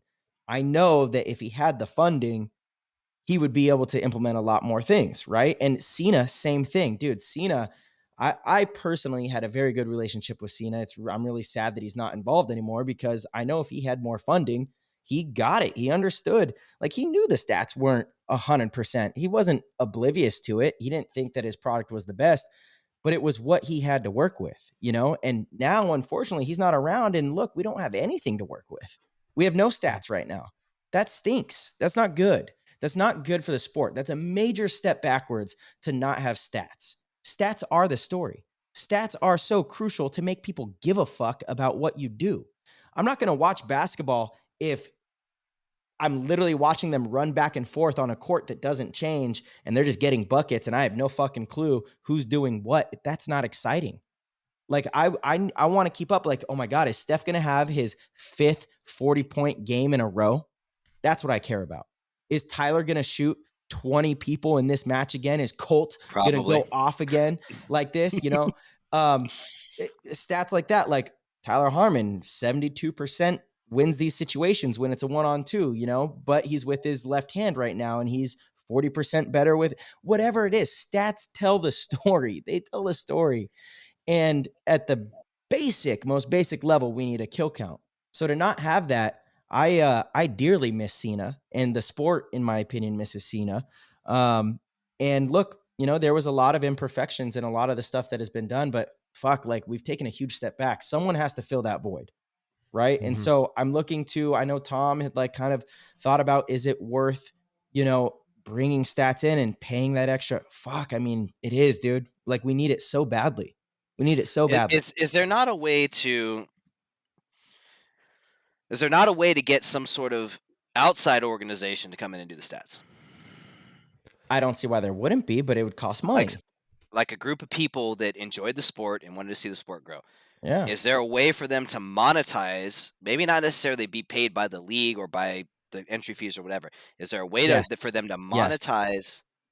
Okay. Yes. Advertisement, whatever, on their website. Like, that's what needs to happen. Mm-hmm. My opinion. Well, I think My Fan Wagon was in position for that, right? Like, if you have a fantasy platform that's built around stats and you can get enough subscriptions and things of that nature, of people that are excited to play fantasy, then you have money to pay for a stats team and move in that direction, right? So yes, I do think it's possible. It's funny you ask, because it's actually something that I'm looking into, but it needs to happen. It's crucial. Right. It's crucial to the sport, you know? I mean, I agree. Yeah, you can't legitimize how good a player is because it's all opinion based at that point. If you don't have statistical backing, I could say you're the best player in the world, and someone else can say Tyler's the best player in the world. And who's right? Mm-hmm. Who knows? Sure. It's all up to interpretation at this point. Yeah. Yeah, it's really interesting. There's obviously a lot of headway that we have to break through, you know, and it's going to take time. But the fact that we're thinking about it and the effort is there is what matters. But it's we gotta definitely get the stat ball rolling, even if it's something small. For sure, dude. Just getting the ball rolling just on that. The kill count again, you know, like we at least need the kill count. And you should have like the stats on Go Sports too that said, you know, this is his KDA and this is points played, and like that stuff looks professional and cool. Totally. And when it's not there, you're just kind of like, sad. It's a bummer, man. Yeah. Or you don't have your picture with your name, and like, you know, that stuff's exciting. Like, as a fan, it is. Like, you know, you see that kind of stuff, and it's like, oh, that's my player. Hell yeah, Colt's fucking doing this. Oh my God, he has 1 kill for every death. Like, that's pretty, or 1 kill for every point played. That's a great stat. You know, every time he steps on the field, he's going to shoot 1 person. So, okay, the game's 4-4 right now. Let's see if Colt gets a kill. You know, like I mean, look. This is why it's kind of an issue with running a league versus what's best for professional paintball and the show. They're 2 different things, unfortunately. And so I understand Tom's dilemma. He's done an amazing job building a league. I mean, the NXL is dynamite, right? Like, they have such a fantastic event. Every time they put on a show, I personally walk around, I'm like, this is fucking beautiful. It's amazing. This is a great venue. If I was a paying customer, I would be happy to be here. If I was a divisional team, I would be happy to be here. The reffing could be a little bit better. I get it. That's kind of always a conversation, right? But overall, I would be happy to be there. How do you think the professional reffing is? Man, I actually think it's been pretty fucking good, dude. I really do. Dude, they make mistakes, of course. I mean, reffing's I a agree. really tough job, man. But I think it has been really fair. I think it's been really like, I personally don't feel you see any bias or anything of that nature. They've been Tyler, consistent. when you win an event, how do you feel about the reffing? Pretty good, right? Yeah. I feel real I good. feel great. I feel great. Every Well, time how I do win an you event. feel about the reffing? No, I agree with you. I'm just talking All shit. right. No, Yeah. I was talking to actually the head ref because he was. The reffing I has can't been on remember. point. I don't know his name. They're doing What's a the good head job. ref's name? The head ref's name? It kind of changes. So I'm not sure who the Who head was ref that was. World Cup? Yeah, I recognize him. I've seen him a million times. Yeah. Anyway, we were just talking about, and he was talking about, what he thought and I was telling him, I was like, I think that because we had like really, really good reffing back when like Boogie and the original NXL crew was Shout in out to there. Remember, Boogie, they were badass. It was Yeah. like these dudes don't miss shit. Like they're legit. And then they fired all those dudes and they brought in a shit show, and it sucked. And it was like horrible, less horrible, little. And now finally we're back to a point where I think we're in a pretty good spot. Mm-hmm. And the one criticism I gave him, I said, look, here's my problem with the reffing. On one side of the field, I run to the corner, I get shot in the pack on break, I come out and I shoot down the wire, and I get a minor. On the other side of the field, I shoot the guy in the pack, he runs the corner, comes out, shoots me, and he does not get a minor. I said, if you cannot have consistency, you cannot have good reffing, period. Correct. If a pack hit is a minor, then it's always a minor. It's not a discretion. I was going to say that. Yeah, I was going to say that's what I've appreciated is they're very consistent on those now, I think. And I feel like I've experienced times where they're not consistent on that. Like even at World Cup, I saw times where like a dude gets shot, runs down, trades with a dude, and completely plays on. They'll leave the other guy in and then not institute a penalty. And to me, it's like if someone gets wiped off ever, you've admitted fault. You've admitted that's cheating. not in the rules, though. You can't wipe someone off. That's not the rules. Like that's totally against the rules. If someone gets bunkered, if there's playing on, that player's eliminated. They're out no matter what, and the penalty is assessed. I could have sworn I saw that happen just at Cup at a game I was watching. Oh, I'm not saying it didn't happen, but that is 100% not the rules anymore, right? So like if I bunker someone, but I have a hit on me. Yep. Regardless, that person's out. Totally. They don't wipe that person off. But you get a penalty. I get a penalty, right? That person's out, which kind of sucks. Like if you're in a crucial spot, and it's like 2-on-3, and then now you're out, even though you were going to turn the tables and win the game, like that sucks. Even though they get the penalty, right? So what if you're in a one-on-one? Rules. What if you're one-on-one? I'm in a one-on-one with Tyler, and I'm like, Tyler's way better than me. He can see over the brick. I can't see over the brick. I'll never beat him. He's a one-ball master. I suck. He's great, and I run him down. I cheat and I run him down. Yeah, and I shoot him. So that's a no point. And we start with 4. dude. That's what you're telling me. Sounds like you'll start with 3. Sounds like it'd be a major. Okay. All right. But I'm out. Let's say I'm pretty slick about it. And I barely get shot before I kill him. So he gets. He's eliminated. If you're shot before you kill him, it's a major no matter what, right? So the difference between a minor and a major is whether or not you shoot somebody, essentially. So it's a minor if you have a hit and you're playing on, still shooting your gun. If you have a hit anywhere on your body, in your pack, it doesn't matter. There's no more like unobvious hits, quote unquote, right? So if you have a hit on you and you're playing on, it's a minor. If you have a hit on you and you shoot somebody or you change the outcome of the game is a kind of vague thing that they put the rule under, but especially if you shoot somebody, it's a major. But so if there's somebody in the 50 snake and I take some crazy run and draw a bunch of guns and I get shot, but I don't shoot anybody, and then my other dude takes down the other side of the field while these other guys are blowing the fuck out of me and blows the game open, technically I would be influencing the game, but that's a discretion call is what you're saying. You're right. Yes, it is. It is absolutely a discretion call right there. And, how you run that, that would all be up for interpretation, which is a bummer, Can I take a quick piss break? Yeah, absolutely. Yeah. Right. Let it rip. Give me 1 second. Personally, I think, we've said it before, the NXL and the reffing is better than it's ever been. The league and everything is stronger than it's ever been. We're always going to be, thinking of how we can do better because that's how you get better. You got to put it into the ether. But we're very, very lucky to be where we're at with what we have right now. Mm-hmm. Mm-hmm. And as soon as he rolls back, I think we're going to roll into some of the PTG Discord. Shout out to the PTG world. We'll get into those questions and start talking about some of that. But first, we will have the iconic question. Yes, the iconic question. Yes, the iconic Shout question. out to iconicpaintball.com. Yeah, totally. Quinn. Man, he's Colt has been fantastic to talk to. We didn't even really get into like his backstory. I mean, we did, kind of off topic, but we didn't go through the lineage. But man, it's just been dynamite. So much good content. Fun guy to talk to. OG Texas, born and raised, and has been playing paintball for a long time. OG. 100%. This iconic question is good. I'm excited. Love what Quinn has been doing, man. It's amazing. I'm excited to see all the iconic awards come out in the next couple weeks. See who got nominated for some of the big ones. Pretty dope. Yeah, what an honor. All right. PTG, we're nominated for Creator of the Year, so we're really honored and grateful for that. I'm on that train. Yeah, baby. Let's go. On what train? Upvote. PTG, baby. My man. Thank you, dude. Appreciate it. Do we vote for that stuff or what? I think there's a committee. No, so I think he was talking. They have like a panel that decides. I think Quinn was talking about maybe doing a community vote for some of the topics. I was honorable mention for top 50 of all time. Let's go. Hell yeah, honorable mention. What does that mean? Like, didn't I didn't make it. Didn't quite make it. Kind of like World Cup, same kind of thing. So I'm just like, I'm right there, bro. I'm almost good enough to win a World Cup. I'm almost good enough to be top 50 of all time. That kind of thing. You've won a World Cup.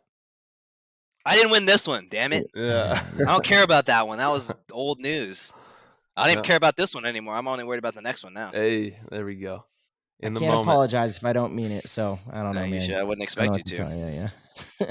I wouldn't expect you to. There's no better feeling, dude. World Cup is just, man. Yeah, the rest of the season doesn't really matter. I mean, the series championship is like a bucket list thing, so I'm glad we won one of those. Right. But still, like World Cup and Huntington Beach. Yeah. I still think Huntington Beach, like beating Dynasty, Huntington Beach. Yep, that's a special after win. we bought our 7-man spot. Not that we didn't deserve it because we were a pro X-ball team, but still we didn't. Obviously, you fucking deserved it. Yeah. Right.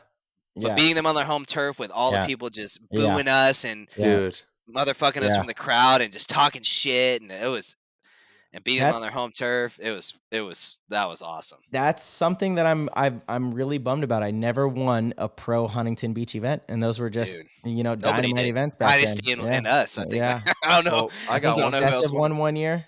Maybe Dynasty won most of them. Yep. Oakland got one. Oakland beat. Nice. We beat Impact in the finals in HB. Mm-hmm. Yeah. So, huge event for sure, dude. That tournament was so crazy. That's the best tournament. That was so crazy. It was a good one. Yeah, dude. You would have like the stands full of like random people because they're just walking the boardwalk, and they're just like, "Oh, what the hell is this weird shit?" And so you'd have like stands packed of people. I remember like all the net. It was probably 10, 15 people deep around every part of the net. Oh yeah. I've never seen crowds like that at Huntington Beach. It doesn't happen anywhere else. And I was just like, this is cool. Yeah. Super like, cool. This is like being in a stadium almost. Like, people are fucking loud and it was awesome. Yep. You feel it in your bones when you're playing, man. All the people screaming around. Mm-hmm. Yeah. Bring back Huntington Beach. That's what you need to do, Marcelo. Well, so it's funny. Someone's trying to revive the NPPL, and they don't want it to be a league. They want to do what the ICC is doing, essentially, and just have a one-off event that's like, probably won't be Huntington Beach. I think that spot's would be pretty unattainable. Really? Why? Well, back then, it was $80,000 for the venue. Okay. That's a fucking ton of money. If you do all the math of how much it costs to run an event and, you add up all the entry fees, you're just going to lose a ton of money. But bringing back an NPPL style event, 7-man, one off, have a good time, old school 7-man fields, that kind of thing. Just a cool venue, right? Cool venue. Something on the beach would be ideal, right? To really bring it back. Yeah, but a cool venue, maybe in a stadium parking lot or something like that would be cool. I would, like it when they had it in Boston at the Gillette Stadium in the parking lot, that was dope. And they had it in San Diego, the Commanders Cup. Boston. I think I got second in Boston. I think Rage beat us there. I was playing with the Dogs at the time. Miami. Nice. Dang. Shout out to the Dogs. Yeah. Rage. So, we're curious to see, man. A lot of cool stuff, dude. But Colt, we've had you on for a bit now, my man, and we still have a ton of questions from the Discord. We have from Quinn Nadu, iconic paintball. Huge shout out to him. He asks a question on every show. It's our iconic question. His question is, you have gotten to be a critical part of the evolution and spread of paintball in Texas. What has it been like seeing Texas grow into the major regional power it has become in paintball? It's been honestly really cool because California, like when I was growing up, California was the mecca, and literally no one even held a candle to California. Yeah. They had the best teams, the best players, the best events, the best everything was in California. So me growing up, I always looked up to the California teams, and I was like, man, those guys got it going on. So it's been really awesome to see that Texas has become like the new mecca of paintball in a sense. Like we have had so many good teams come out of Texas, from all the way at the bottom divisions, all the way up through the pro divisions, to just win titles, win championships. And it's like you see Texas teams on the podium in every division. And it's just like awesome to see and feel like not only have I coached all these players, but just indirectly that X Factor has influenced the scene here to be as good as it is. It's really a special thing. Yeah, it's been cool to watch. You guys have built it from the ground up, man. You know, Texas is dynamite. Like I came out to Paintball Fit. Obviously, I've been to your guys' field a ton. Mm-hmm. It is amazing to see paintball in that region doing as well as it is, because you're right. It is the way California was, you know, and Florida had their time for a little bit, but Texas paintball has really blown up. It's been booming. There's been a ton of talent coming out of Texas. It's one of the places when, you know, often I get messages from kids about, you know, how to pursue a career in professional paintball and how do they get opportunity. And before it's like, well, you got to move to the West Coast, get out here. Now it's like, okay, you're in that Texas, you know, that's a great spot to be in, Texas or California. Like those are the two spots now, which again, it's funny, right? Bringing back like Dynasty, X Factor and the comparisons there. It's, you know, so similar. Mm-hmm. Yeah, 100%. So let's see. Ty, did you hop into the Discord yet for some of the Discord questions? Yes, sir. Yeah, we got a gambit of questions for you, Colt. You're a favorite, fan favorite in PTG land. Okay. Yeah. Oh, that's good to know. It is good to know. It's a good feeling. Yeah. Definitely. Dude, and I honestly just want to know one question about your jersey number, 45, you know. What is the significance? What's the reasoning behind it all? Look, it's a given. So I played football, and my number was always 11. My number's been 11 through everything until I got to paintball. But then got to paintball and Colt 45, the gun. It just makes too much sense. So. And Archie had 11. Archie used to be 00. He's oh my god, yeah, he did. You're right. Yeah, You're right. no, I would literally was 11 all through every sport I ever played up until I got into paintball, and then I was like Colt 45, gun. There we go. Done. You know what I mean? Like done. Makes sense. That's a done deal. Done deal. I know what song I could sing. Oh boy. Colt 45 and 2 zigzags. Baby, that's all we need. Shout out to Steve from SoCal Blaze. My goodness. Yeah, I got to say, that's so funny. Ryan gets pissed because for some reason that song is so stuck in my head. We'll be traveling. We'll be in Paris, going up to see the Eiffel Tower, and just out of nowhere, I'm like, Colt 45 and 2 zigzags. Baby, that's all we need. Going after dark into the park and smoke that end of weed. As the marijuana burns, we'll take our turns singing them filthy rap songs. Stop and hit the bong like Cheech and Chong, all the way from here to Hong Kong. Now roll my joints. Pick out the seeds and stems. Is that Afro Man? Okay. Yeah, Afro Man. Shout out. Man. It's funny you say SoCal Blaze, dude. So funny story about that. I play a lot of online video games, and I have a paintball picture as my Counter-Strike icon, and I played a game, a random just matchmaking ranked game against a SoCal Blaze player that saw my paintball picture. Oh, it's funny. No. And like started conversing. He's like, "Oh, you play paintball and all that shit." So yeah, dude. So I know those guys on SoCal Blaze. Yeah. Dude, that's awesome. They're in the PTG Discord. We got a whole bunch of the Blaze fam on the squad. They're amazing. Huge shout out to Steve. We got a question actually from Steve. Colt, how do you manage your fame between the paintball world and the gaming world? Oh my! So this must be my gaming guy. You know, I don't have fame. I've never promoted myself or tried to like be that kind of, because I've always focused on family and career, right? Mm-hmm. And paintball to me is a passion, and that's my release and my fun. And so, well, you got paintball fame. You're a stud on the field, and people well, know about like I you. said, That's for sure. thank you, Tyler, and thank you Yeah. for Marcelo for recognizing my talent, and it means Yeah. the world from you guys, because I look up to you guys as peers and also highly Yeah. respect your talents. But I've never done it for that kind of stuff. Some people like that kind of shit. Mm-hmm. To me, it's not. I'm just a normal ass dude, and every time someone means like, "Oh my god," I'm like, dude, Yeah. whatever. And I Yeah. mean, Yeah. I play video games with dudes that like looked up to me. I'm friends with. I'm not like that. Like, I'm just a Mhm. normal dude. I like people. I like to enjoy people. That's it. So I don't have any fame. But Mhm. thank you, Steve. Yeah, And Steve's yeah, the and I'm man. not very Steve's the good at man. video games. I'm just decent at. I'm mildly good at video games, right? I'm better than average, but I'm not great. There we go. Video games are the best, man. I love playing some video Yeah. games. I haven't been able to play video games in about 6 years since I had children, but man, Yeah. I remember the days when I would play me some Halo, video. the original Halo or some old shit Yeah. you used to play. Yeah. The old ass man. Yeah, and the Call of Duty, loved Call of Duty, Yep. the early yeah. Call of Duty there. Yep. Video games are great, good for paintball too, good for hand-eye, and Oh, It's for funny sure. you say that, Yeah. dude, because a lot of us play Counter-Strike, and it's such a communication-based totally. game that I just feel like when I get back into paintball, I'm already communicating, and like Yeah. it really does translate. It Oh, really does. I couldn't agree more, honestly. Yeah.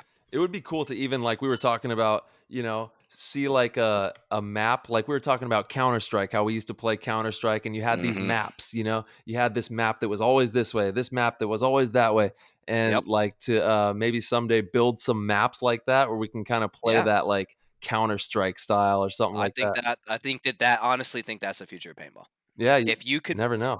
play Counter-Strike and put, because you would know where the action would happen. Mhm. You'd put GoPros on everybody's guns. You'd have cameras at choke points, and people would know how the map was going to play. They'd know when people grouped up in this area that some shit was about to go down. So it would be easy for them to like look where they needed to look. Interesting. And Yeah. it translates to what everybody does now: play video Mhm. games. Yeah. Yes. And it would be simple to do is you would approach like a big esport team that plays Counter-Strike, professional esport team, Mhm. and say, "Hey, we want to do an exhibition with professional Counter-Strike team, another professional Counter-Strike team. We want you to play real life Counter-Strike," and you live stream that, and you Damn. hit that fucking market, dude. Think about all the esport gamers that would watch that shit Yeah. and might be interested in paintball. Like, oh, I could real life play Counter-Strike. Yeah. That's cool. Yeah. That's interesting. That's an interesting take right there. I like that. For sure. I think it would be awesome. Yeah. 100%. I would do it if I was a millionaire. Well, how do we I get really you would. there? This crypto. I'm Crypto's working gonna on get it. you there, Crypto, dude. dude. There we Gotta go. hit it, dude. Gotta hit crypto. Yeah, shit, the To crypto. the moon. All right, from our guy Welshie. That shot on the level player was nasty. If you had one tournament to show the world how good you are, what tournament are you having them watch? It's a great question. To show how good I am. Me personally. Well, Like your best tournament ever. man, it's hard to say. I I know. feel like I'm a pretty consistent player. I don't feel like I'm just like I had a tournament where I was like, oh, I'm just the best player in the world. But I feel like I'm pretty solid and contribute most of the time. Dude. But I would say maybe circle back to that Huntington Beach win over Dynasty, because I was playing against Angel and the Snake. And Yeah. I was in the Snake, and he was like the man. You know Yeah. what I mean? The He was Snake the guy? dude. I was. You Oh know, yeah, dude. I holy started my career in shit. the Snake guy, Mhm. Damn. and I didn't made know a cool ass move on him where he was moving up the Snake. He got to like 50, and I was like right in front of him, and I knew he was going to try and run me. So I backed up and played like this weird angle on the inside of the weird beam. And as soon as he stood up to run me, I just blew his head off. And that was just like a memory that sticks in my head. Oh, for sure. And I think You that kidding? probably that tournament, because I mean, Dynasty had won like 3 in a row or Yeah. something like to that nature of that. And to beat them on their home turf when we're like the nobodies, young Texas kids, is just like, I think that will probably be the one. But That was a Has to crazy be. tournament. I was That was a there. good Yeah. one. That's crazy. that was a good one. It's so crazy. All right, we got Dorfster. Shout out to the Dorfster. Okay. Colt, what would you say is the biggest cause for your consistency and success in the sport? Would it be finding the right motivation, or a special pre-tournament routine or prep that you do, even something as silly as a lucky pair of socks or something like that? I'm not a super superstitious guy. I'm a little jersey superstitious. Like if we play, because we usually have a home and away jersey. So if we play a bad match in an away jersey, like I want to go. Like that's my only kind of superstition. But it's not even that heavy. I'm like, if they want to wear the other one, I'm cool with it. But I think what's made me good is believing I'm better than I am. Like I have this false sense of Confidence, like dude. I'm It's so huge. good that I can just fuck anybody up. You know what I mean? Like, but when I sit back and think about it, I'm not in the moment. I'm like, I'm really not that good. Like thinking about some of these dudes and like those guys are really good. But I think just when I play, I really just think that I'm better than everybody out there. Mm-hmm. And I just Huge. truly believe that. And I think if you will it, you can make it happen. And just visualizing, like, you know, before I shoot a shot on break, I kind of just mentally see, okay, Chad George is going to be running super low and he's going to take this path and he's going to run to the snake and I'm going to pull up and I'm going to shoot 4 balls right at this spot, and just kind of visualizing how that's going to break down before I do it, I think helps a lot. Totally. At least like right off the rip, you know what I mean? Absolutely. Yeah. Having confidence in yourself and believing in your instincts. Like there's this just internal feeling that all the good players get, and we all call it timing or field awareness or whatever. But when you can trust that internal voice and you just feel that it's right, and you trust that, and you don't second guess it, and you just feel it, like that's what's made me good. Mm-hmm. And consistent. Yeah, absolutely. Mm-hmm. Yeah. What's your process like, Colt, getting ready for events? I'm not real regimented. Like that's why it's cool to listen to your story, because you're very like, you know, I feel like you have a checklist of things. And my wife's like that, dude. She's like checklists and all Type this A. shit. Dude, I'm not like that at all. I'm like, throw me in the situation and I'm gonna wing it. Like put me in the pressure spot and I'm just gonna figure it out. Like I don't know what I'm gonna do. I don't want to think about what I'm gonna do. I don't want to plan about what I'm gonna do, but I'm gonna figure it out. I'll win, but I just want to do it. But I think for me, like my biggest thing is just getting an understanding initially of the field. You know, we talked about earlier, like the kill spots. Like the first thing I look at in the field is like, where can I get to really cause some havoc? Where are these spots on the field? That's the first thing I look at. Second thing I look at is like, where are the best lanes on the field? Where can we shoot high percentage shots that people are going to go high percentage of the time? 100%. Right? Yep. Once you have those two things down, then you start thinking about, okay, so how can I get to this spot and how can I stop them from getting to this spot? Right? And then from there on, it's just kind of like, that's it. Like once I know those kind of core fundamentals of a field, I feel like I have a pretty good understanding. It's like, don't let them get there. I want to get there and I can shoot this guy on break. And that's like that's the meat and potatoes of what it is, right? There's a bunch of nuances, No, you're right. But if you can understand those 3 things, dude, you're way ahead of the game. Absolutely. And you just build your game plans around that. You know, how do I get a guy to this position? How do I keep them out of that position? And where can I consistently shoot people on break? So I guess that's kind of like my pregame routine, but I don't have any kind of weird things that I do. Do you wing it. do stuff like during the week to prepare, or is it literally like, do you compartmentalize your work, regular life with paintball to where you don't really think about paintball? Nope. So no paintball during the week. You show up at practice and that's the first time you clock in. Yeah. Wow. Like I'm 100% focused on what I'm doing. So if I'm in paintball, I don't have outside distractions, right? Like I'm not the kind of guy that goes to work and has a bad day at work and comes home and has a bad day at home. I see. When I punch that clock, dude, that's powerful. Fuck you, work. I'm done. You know what I mean? Like I'm off your time. You ain't paying me. I'm going to live my life now. And when I get to paintball field, it's like, I'm not at work. I had an argument with my wife or, you know, nothing, even if it's a good day with my wife, and not that we argue, but I'm just saying like nothing outside of paintball at that moment is mattering to me. I'm there for a job. I'm here to figure out paintball and that's it. That's right. Oh man, it's powerful. But what keeps me kind of like doing things that I normally don't do, because I'm not very good at like working out, like forcing myself to do regimented stuff is not good for me to be on a schedule. I'm not a schedule person.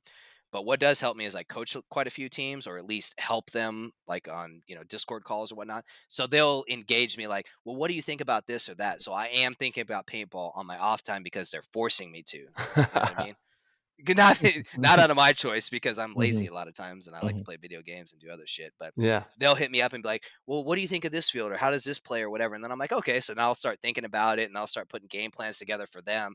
And I think that helps me do the things I should be doing that I'm not motivated enough to keep myself on track for, because I'm not good like Marcelo. Well, I where think do I all think the you're shit I know I should. you're being a little modest too. I know that once you see the paintball field, I know your wheels are spinning. I know you're thinking about this guy. You know, I am. yeah, But I'm not doing it like Marcelo's doing, like Uh-huh. all the right shit, right? Yeah. Like don't role model after me, kids. Role model. Look at the man right here and I role mean, model shit. after him. He does shit right. I'm not very. I gotta work my ass off to be somewhat decent at this game. So, Oh, come on. God bless you for being able to just wing it like that. I wing it, dude. If I put too much work into something, like, it almost is counterproductive for me, Sure. right? I'll Sure. start There is a overthinking balance shit. sometimes. Yeah, it's Yeah. funny. There's a balance. There's times where I'm like, you know what? Right now is not the time for me to overwork myself. I actually need to step back, and then I will play better, right? It's all about knowing what you need and making sure that you do what you need to fulfill yourself and fill up your cup to where you're ready to perform. And it Absolutely. changes. It's not like there is definitely not a one size fits all thing. No. I am regimented in many ways, but I'm also not. I'm really fluid. I'm really flexible, and I know what I need to do for each event. Something inside me tells me what I need that time of the year, whatever it is, to prepare and be ready, right? And sometimes it is a step back, actually, Yeah. and then sometimes it's just being hypercritical of everything and all in total focus. So it's just about being aware of what you need. All right, man. So look, I think this is my last question from the Discord. This is a good one. I mean, I already know what you're gonna say, but from our man Paul, if you were told to coin duel either Marcelo or Tyler to win the coin and $1 million, which player do you think you'd have a chance to beat? Either one of you. There we go. Ooh, That's a great care. answer. Yeah, I wouldn't care. Yeah, bring that's it. right. Love that, I would face off against either one of you any day of the week, and I know you would do the same against me. dude. I love that. I don't have like fear. D5 players could beat us, So yeah. And I'm equivalent to a D5 player compared to you guys. So yeah, I have as equal chance. Bro, no, I don't want to see that one ball. I don't have fear of that. Yeah. I mean, play the game. I play don't some have $1 million, dude. Yeah. Play the game, yeah. dude. Play the game, play the baby. Fucking game, dude. Run it back. If you're thinking about who's on the other side of the field, other than thinking about what maybe their playing tendencies are, but if you're intimidated at all, that's a just wrap.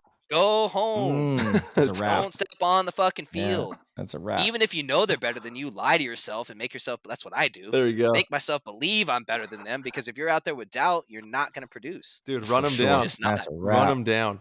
Yeah, if you're not as good as them, don't gunfight them, right? Yeah. Like, there's certain people I ain't gonna gunfight. Like old Frankenstein from fucking Russian Legion back in the day. Forget about it, dude. I ain't gunfighting this Frankenstein. Yeah. I'm gonna try and make a move and shoot the guy on the side of the head. I ain't gonna gunfight him. Yeah.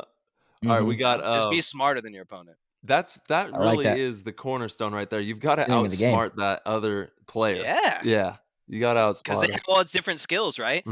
Like, if we're playing Tyler in a 2-on-1, do we want to let that motherfucker take 2 1-on-1s? Fuck no. Yeah. You flood that motherfucker with paint all over his bunker. Don't let that dude come out and try and play a 1-on-1 against anybody.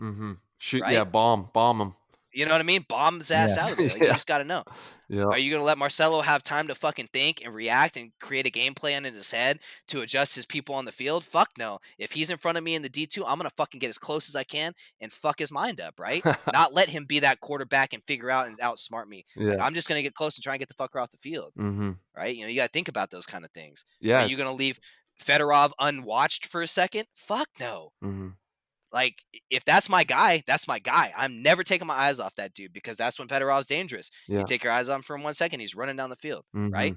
Yeah. Am I going to forget Mishka's on the field and try and make a big bite down the Dorito side? No. He's hiding in a fucking bunker, looking 2 bunkers in front, waiting for you to do some dumb shit so he can snipe your ass out, because he's patient, smart player. Yeah. Like, these are the things you should be thinking about. Not that I can't win a gunfight against Tyler. No, yeah. You got to what I mean? play the situation. Absolutely. Yep. All right, so we got CM Harry. Are you? I think you answered this, but are you back full time with X Factor? Yeah. Awesome, beautiful, love that. Yeah, it's good for the X Factor community for sure. That is awesome. That is great news, and we get to see your parents next year too. I'm stoked about that. Yeah, let's go. Yeah. Yep. And then Shadow. This is the last question. I think. What would be your weapon of choice in a zombie apocalypse? What are you going with? Paintball gun. Oh no! Weapon of choice in a zombie apocalypse. Yep. What kind of zombies are these? Are these like those fast ass ones that jump all over the place? They're fast. Yeah. What's World War movie? Z. World War Z zombies, or are we talking about like dead alive zombies? Yeah. Because that's the difference. Like World War We'll Z do zombies, shit. We'll do a happy medium. You know, they're not super slow, not super fast. Happy medium. I would probably go with weapon of You only get choice. one. This is Yeah, what you got the whole time. I'm thinking about it. But also I got to think about like, am I going to have ammunition? Because like instantly you think, oh, I'll have a machine gun that shoots 1,000 rounds a second. We'll give you the ammo. You have the ammo. Oh, you have Unlimited ammo? I think unlimited That ammo. makes it so easy. You tank, go with the dude. machine gun no matter what. You can't have No, I'm just unlimited taking ammo. a tank. Take a tank, dude. Zombie ain't gonna break through a tank. Yeah. You just run over them, shoot them, whatever you want to do. I'm taking a tank. That's a fucking heavy piece of artillery there. Now, if it's a slow, dumb zombie like Dead Alive or one of those gaff movies, Sword's I'm perfect. taking a chain. Yeah, sword or machete. Chainsaw would be fun, but you but might you have run a out of rough time getting gas. gas. Exactly. Yeah. No, a sword is perfect. Big ass samurai sword. Or maybe a big ass spear. Ooh. Something long range to keep them off of you. A long blade. Long blade. Holy long smokes. blade. Dude, Colt, you're an absolute legend, man. Thank you for everything that you do in paintball. Thanks for hanging out with us and having some fun. We can't wait to see you soon for the new season coming up. We're excited that you're going to be running around all season long. And tell your parents that we can't wait to see them either. Major shout out to... Oh, they'll watch this for sure. Don't worry. Major love to them. Yeah. Dude, for Colt, sure. I feel like we went on a ton of tangents, which is amazing. Yes. It's the best conversation there is. I feel like we didn't even really scratch the surface on a lot of stuff. So we're going to have you back on, man, because this was a great episode, and we're at the 3-hour mark, right? So we dominated this one, but dude, you're coming into my gaming time right now. Holy shit. We'll have to have you back on soon. We'll see you in the Discord. We're opening up the PTG players chat for all the pros. You're the fucking man. So we'll get that sorted out so you could be in there and hanging with us. But hell yeah, man. Thank you so much. Colt 45. Yeah, and any guys in the chat. Colt 45. In your podcast Discord, feel free to reach out to me anytime. Happy to help if they have any questions. So. Absolutely. And where can people follow you on Instagram? Your Instagram handle? Coltimus. Coltimus on everything. Perfect. Hey, and shout out to you. Have a Discord too. It's for gaming, I think. Or I'm sorry, I don't know if it's a public thing or like if you'd like to share that for sure. Yeah, I don't know if I could give you a link, but I don't know. If anybody wants to come to my Discord, we play games all the time, League of Legends, Counter-Strike, anything like that. Send me a message. I'm in the Play the Game podcast Discord. Send me a message. I'll send you the link. No problem. Awesome. Hell yeah, dude. So love dope. that. Well, hey, Colt, you take care, brother. Of course. Love you I'll guys. See you Thank you so bro. much. Peace. Love you, brother. Peace. All right, PTG fam, thank you guys so much for tuning in. As always, if you would like to, we would so appreciate it. You can support the show at ptgpaintball.com. Click the Patreon link and become a supporter. It will give you immediate access to the Discord, the world's greatest Discord, paintball's greatest Discord, the #1 Discord in all of the land, where you can connect with pro players, with Tyler and myself, have access to tons of cool giveaways and cool things, events, all sorts of stuff. Everything's in there. Don't miss out. ptgpaintball.com. Click the Patreon link, sign up in any capacity, and get instant access. This is friggin' dope. Our website is brought to you by Rusty Glaze at Constant Pursuit. If you guys need a website, Rusty is your guy. ConstantPursuit.com. All right, everybody. Thank you guys so much for tuning in. As always, we will see you very soon.